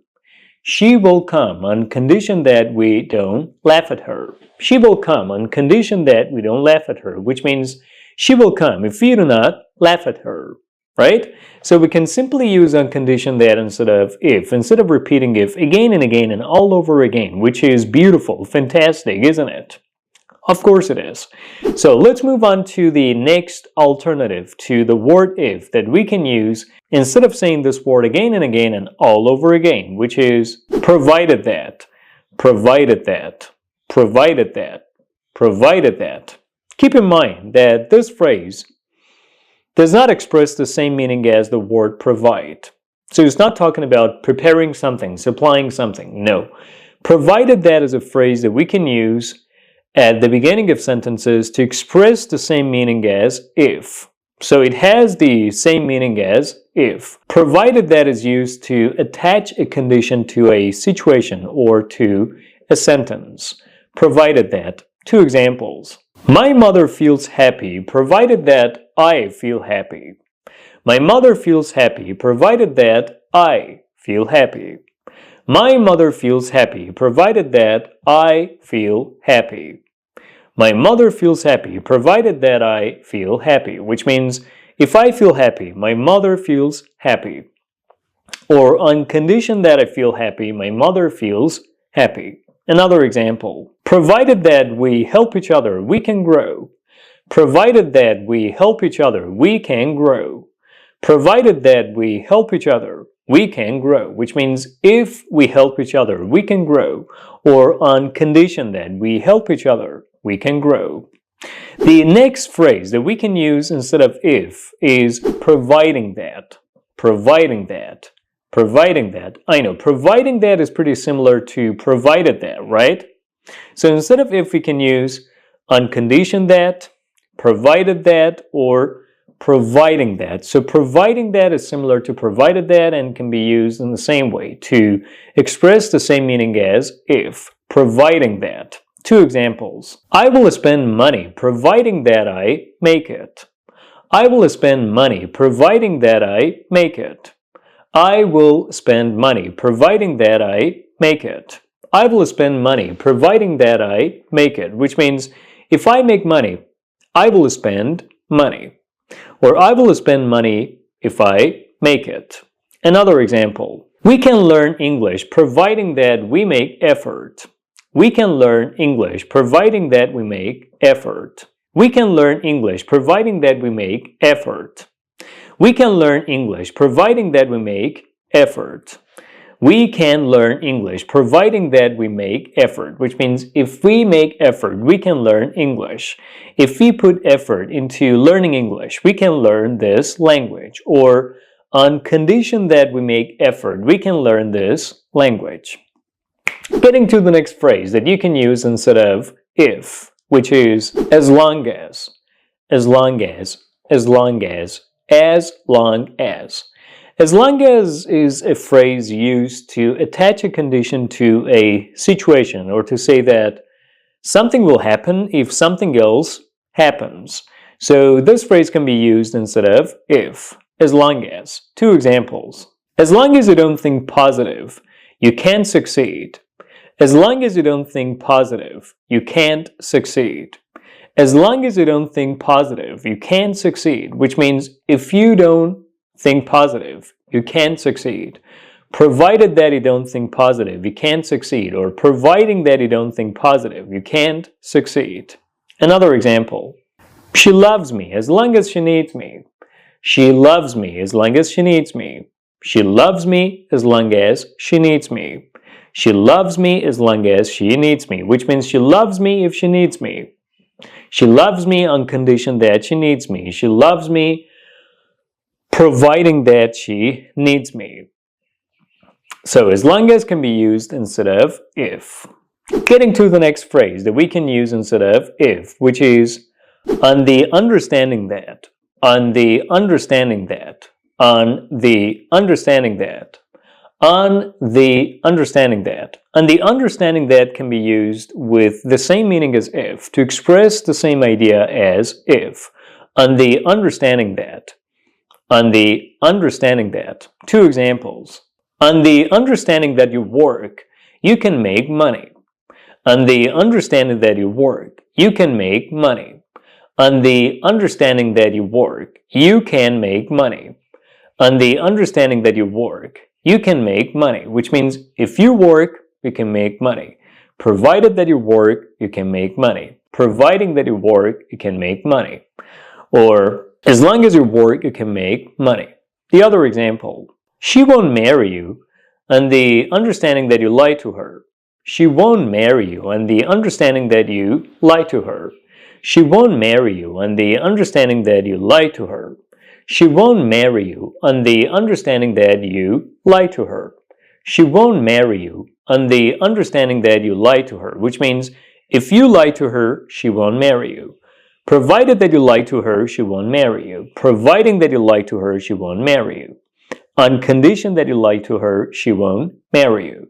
So these are all the alternatives to the word if that we can use interchangeably to add color to our speech and avoid the unnecessary repetition of the word if. Let's review all these phrases once again. On condition that. On condition that. On condition that. Provided that. Provided that. Provided that. Providing that. Providing that. Providing that. As long as. As long as. As long as. On the understanding that. On the understanding that. On the understanding that. So you can use these 5 phrases instead of saying if again and all over again. So try to use these 5 phrases to speak at a more advanced level and also give color to your speech. And sound a bit more like native speakers by taking your English to the next level. Alright guys, thank you for watching this video up to this point. Now I kindly want you to like this video in support of my YouTube channel, in support of your English teacher. Subscribe if you haven't done so yet, turn on the notification bell not to miss any of my future videos, and leave some positive comments down below to provide me with the energy I need to keep making these videos for you. I'll be back soon. Today I've come to a very beautiful and stunning park in the vicinity of my house, which is just within walking distance of where I live, to record this video and teach you 6 English words, 6 adjectives that you can use instead of the word beautiful. So let's get started. The first word is exquisite. Exquisite. When something is exquisite, it is very beautiful or extremely beautiful. So you can use this word instead of the word beautiful. An example. Have you seen the exquisite photos of her birthday? Have you seen the exquisite photos of her birthday? Which means, have you seen the beautiful photos of her birthday? Another example. Angelina looks exquisite in that dress. Angelina looks exquisite in that dress. Angelina looks exquisite in that dress, which means Angelina looks very beautiful in that dress. So Angelina looks exquisite in that dress. Alright, now we get to the second adjective, which is gorgeous. Gorgeous. When something is gorgeous, it looks very beautiful, it looks stunning, or it looks extremely beautiful. Let me provide you with some examples. You really need to go to that house and enjoy its gorgeous views. You really need to go to that house and enjoy its gorgeous views. You really need to go to that house and enjoy its gorgeous views. You really need to go to that house and enjoy its gorgeous views. Another example. Wow, you just look gorgeous in that dress. You just look gorgeous in that dress, which means you look extremely beautiful, very beautiful and attractive in that dress. So you just look gorgeous in that dress. Alright, now let's proceed to the third adjective, which is stunning. Stunning. Stunning. When something is stunning, it looks gorgeous, very beautiful, extremely beautiful, or exquisite. Let me give you an example. Have you ever seen the stunning views of this waterfall? Have you ever seen the stunning views of this waterfall? Which means, have you ever seen the beautiful views of this waterfall? Another example, everything about this city is stunning. Everything about this city is stunning, which means everything about this city is really beautiful, or is exquisite, or is gorgeous, beautiful. You enjoy everything about this city because everything about this city is stunning. All right, now we're talking about the fourth word, the fourth adjective that you can use instead of the word beautiful to describe beautiful things or beautiful people, which is splendid. Splendid. Splendid. When something is splendid, it just looks gorgeous, stunning, or exquisite. So, splendid. Examples. Wow, look at these splendid views of this hotel room.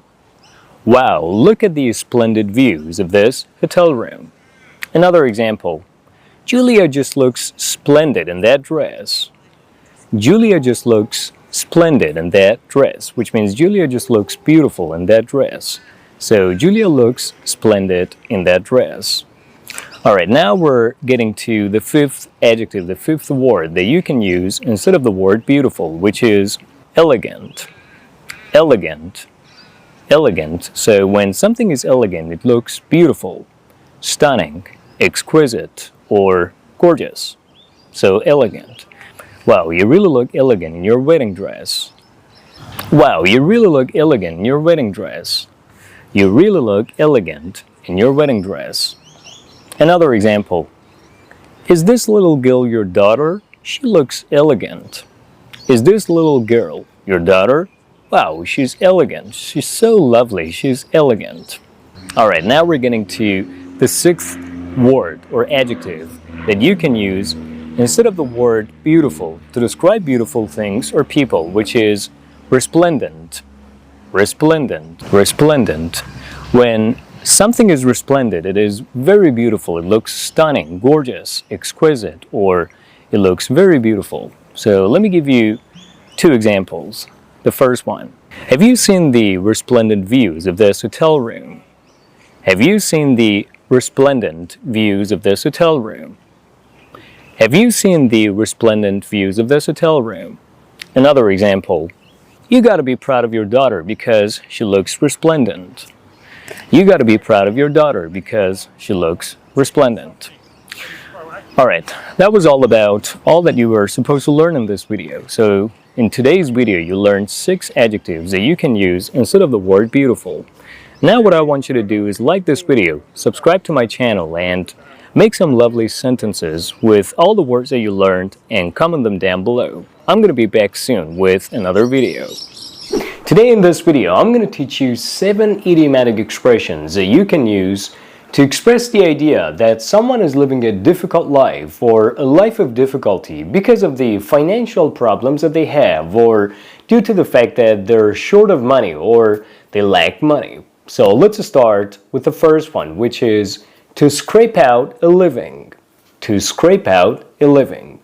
When you scrape out a living, you don't have enough money and you're short of money, which means you face financial problems in your life and you live in a way that you only have enough money to pass each and every single day, and you don't have enough money to save, or you have a lot of financial problems. When there's something that you want to buy, you can't buy it with ease because you always have to worry about the prices, you always have to worry about the money that will be left in your account, and so on and so forth. So you scrape out a living. You scrape out a living, which means you live a difficult life because of the financial problems that you have. Alright, let me provide you with an example. In this day and age, because of the financial problems all over the world, most young people are scraping out a living.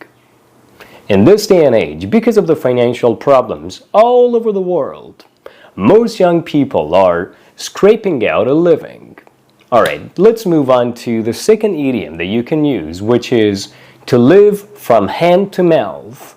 To live from hand to mouth, which has a similar meaning to the previous idiom, which was to scrape out a living. When someone lives from hand to mouth, they don't have any money and they have a lot of financial problems and they cannot buy whatever they want. They always have to make plans for anything that they want to buy because they always need to make sure that they can afford things, or they have enough money saved in their bank accounts, or they can afford the things that they want to buy. So they live from hand to mouth as a result of the lack of money, or as a result of being short of money. Let me give you an example. Because of the inflation, most people are living from hand to mouth. Because of the inflation, most people are living from hand to mouth. Do you know anyone around you who lives from hand to mouth? I've seen a lot of people all over the world, especially after COVID, living from hand to mouth. Anyway, it's a difficult situation, but I just hope it doesn't happen to anyone, and I just hope everyone lives a comfortable life, a life of pleasure, and a life of money, and a life of an abundance of money. Anyway, so that was all about the second idiom. Now we're getting to the third idiomatic expression, which is to live below the poverty line. To live below the poverty line. When someone lives below the poverty line, they live a poor life, or a life of poverty, a life of financial concerns and a lot of financial issues. I mean, the idiom itself clearly explains what it means. When you live below the poverty line, it means you're not making enough money to afford your cost of living or afford the things that you want to buy. Let me give you an example. In this day and age, because of the rising inflation, most people are living below the poverty line. In this day and age, because of the rising inflation, most people are living below the poverty line. Alright, now let's proceed to the fourth idiomatic expression, which is to keep your head above water. To keep your head above water. When someone keeps their head above water, they only have enough money to survive and to continue living, but they don't have enough money, or they don't have the money to afford expensive things, or to afford the luxury things like luxury cars, luxury houses, and so on and so forth. So to keep your head above water means to manage to deal with the difficult situations and difficult times that you may face in your life, or to manage to continue your life with the little amount of money that you have in your bank account, or the little amount of money that you've been left with. Anyway, let me give you an example. Sometimes you need to learn to keep your head above water in the face of financial problems. Sometimes you need to keep your head above water. You need to learn how to keep your head above water in the face of financial problems. Do you know how to keep your head above water in the face of financial problems? I think this is the most important trick, or the most important skill that you need to develop if you want to turn into a billionaire or get rich. As long as you don't know how to keep your head above water and manage to continue your life despite all the financial problems that you have, I think you will never learn how to be a billionaire, or you will never turn into a wealthy individual, because the actual billionaires and wealthy people know how to manage the money that they have. And there have been a lot of times in their lives, or periods in their lives, within which or during which they had to keep their head above water. Alright, that was about the fourth idiomatic expression. Now let's get to the fifth one, which is to make ends meet. To make ends meet.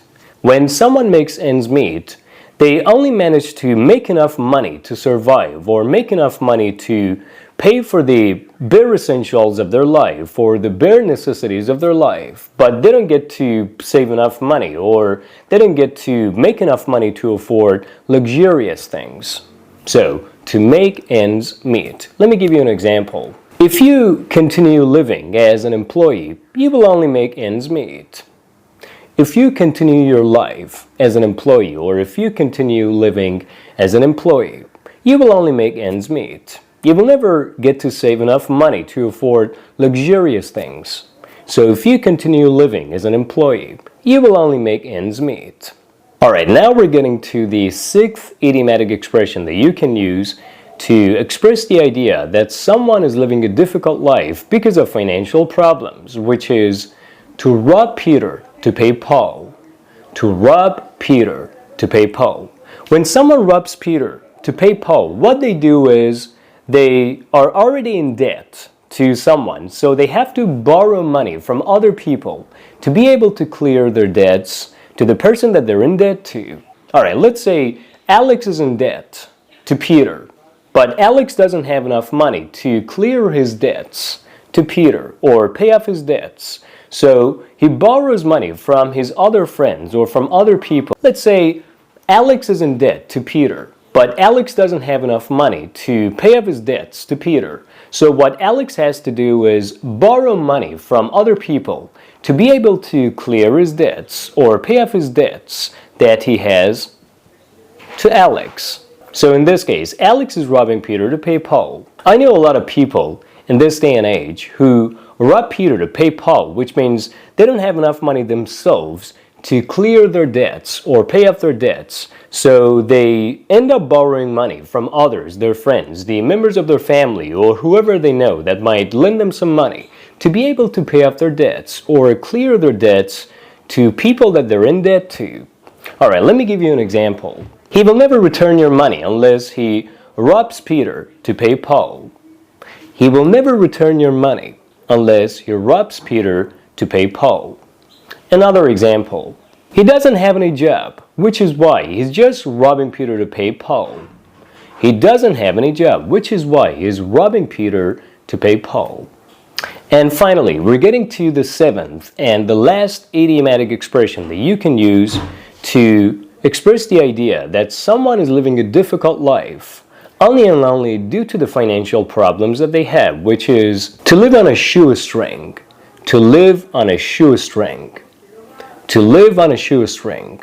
When someone lives on a shoestring, they don't have enough money to afford their costs or their cost of living, or they barely make money to afford what they want to pay for or to afford their cost of living. An example, most people living in poor countries are living on a shoestring.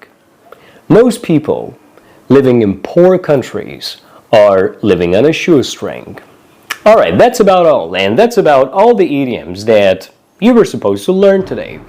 What I want you to do is like this video and subscribe to my channel. And the other thing that I want you to do is make sentences using the idiomatic expressions that were taught to you in this video and comment them down below. I hope you enjoyed watching this video. I'm going to be back soon. What you're going to be learning in today's video is 10 adjectives, 10 alternative adjectives that you can use instead of the word delicious to describe delicious food or something that tastes delicious. So let's get going. The first word that you can use, the first adjective that you can use is yummy. Yummy, the word yummy. When something is yummy, it's delicious. An example, what a yummy burger, which means what a delicious burger. The second word that you can use is tasty. Tasty. Tasty. When something is tasty, it tastes delicious. An example, can I have a slice of your tasty pizza? Can I have a slice of your tasty pizza? Which means, can I have a slice of your delicious pizza? The third adjective that you can use is scrumptious. Scrumptious. Scrumptious. Scrumptious. Yes, repeat after me. Scrumptious. Yeah, you heard me right. Scrumptious. When something is scrumptious, it tastes delicious, yummy, or tasty, or it appeals to your taste, or it looks delicious. So, scrumptious. An example, wow, what is scrumptious food? What is scrumptious food?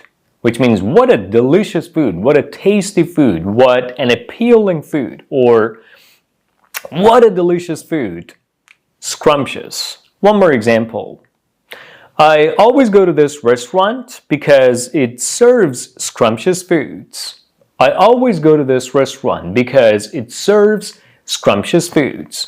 Meaning that I always go to this restaurant because it serves delicious foods or yummy foods. Alright, the fourth adjective that you can use instead of the word delicious is delectable. Delectable. Delectable. Yeah, repeat after me. Delectable. Delectable. You heard me right. Delectable. Delectable. When something is delectable, it tastes delicious, yummy, scrumptious, tasty. Delectable. An example. Oh, thank you for this delectable food that you cooked. Thank you for this delectable food that you cooked. Thank you for this delectable food that you cooked. One more example. I will never forget your delectable pizzas. I will never forget your delectable pizzas. I will never forget your delectable pizzas. Alright, now let's get to the fifth adjective that you can use instead of the word delicious, which is mouth-watering. Mouth-watering. Mouth-watering. The food that is mouth-watering, or something that is mouth-watering, makes your mouth water, stimulates your appetite, and makes your mouth water. So the food that you eat, the food that you see, or something that you see that is mouth-watering, makes your mouth water, appeals to your taste, and stimulates your appetite, and makes you want to eat it, or makes you want to have it, or makes you feel like eating it. So mouth-watering. An example. You gotta see those mouth-watering slices of pizza. You gotta see those mouth-watering slices of pizza. You gotta see those mouth-watering slices of pizza, which means you gotta have a look at those scrumptious, delectable, yummy, delicious, tasty slices of pizza. Alright, now let's get to the sixth word that you can use in place of the word delicious, which is palatable. Palatable. Palatable. Palatable. Yeah, you heard me right. Repeat after me. Palatable. Yeah, you said it well. Palatable. Palatable. Something that is palatable is scrumptious, yummy, delicious, tasty, delectable. You find it delicious. It appeals to your taste. It makes you feel like eating it because it looks delicious. Or once you see it, what happens is your appetite is stimulated and you just want to have it. You just feel like eating it. So, palatable. Palatable. An example. I'm in love with your palatable sandwiches. I'm in love with your palatable sandwiches. I'm in love with your palatable sandwiches, which means I'm in love with your yummy, delicious, scrumptious, delectable, mouth-watering, tasty sandwiches. Alright, now let's get to the seventh word that can be used in place of the word delicious, which is luscious. Luscious. Luscious. Yeah, you heard me right. Luscious. Repeat this word a couple of times so that it sticks in your mind. Luscious. The meaning itself clearly suggests what it means. Something that is luscious is yummy, tasty, delicious, scrumptious, delectable, palatable, and mouth-watering. I'm just repeating all the adjectives that you've learned so far by watching this video. Alright, so luscious, an example. I only want to go to this restaurant because this is the one and only restaurant that serves luscious foods. I only go to this restaurant because this is the one and only restaurant that serves luscious foods. I only go to this restaurant because this is the one and only restaurant that serves luscious foods. Alright, now let's get to the eighth adjective that can be used instead of the word delicious, which is appetizing. Appetizing. Appetizing. Appetizing. Something that is appetizing stimulates your appetite and makes you feel like eating it or makes you feel like having it. So appetizing. Wow, what an appetizing menu. What an appetizing menu. Which means, what a menu. This menu makes your mouth water or is mouth watering or, stimulates your appetite. The ninth adjective that you can use instead of the word delicious is toothsome, toothsome, toothsome, toothsome, toothsome. This word consists of tooth and some. So put them together, attach them to one another, then you get toothsome. Toothsome. Something that is toothsome is delicious, yummy, tasty, delectable, palatable. One example. You gotta marry her. She always cooks toothsome foods. You gotta marry her because she always cooks toothsome foods. Alright, finally we're moving on to the 10th adjective and the last adjective of today's video that can be used instead of the word delicious, which is succulent. Succulent.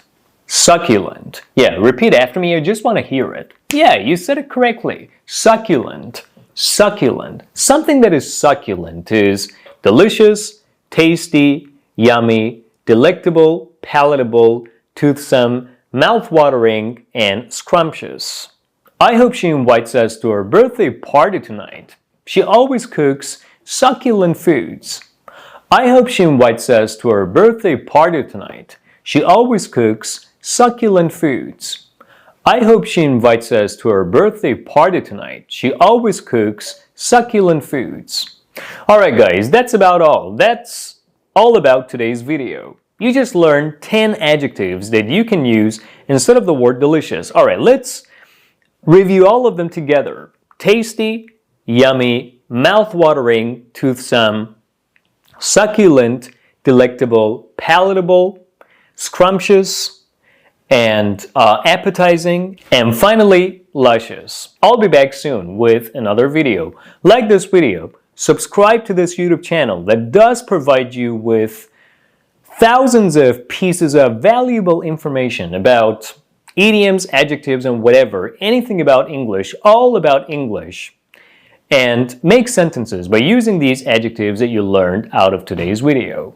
I'll be back soon.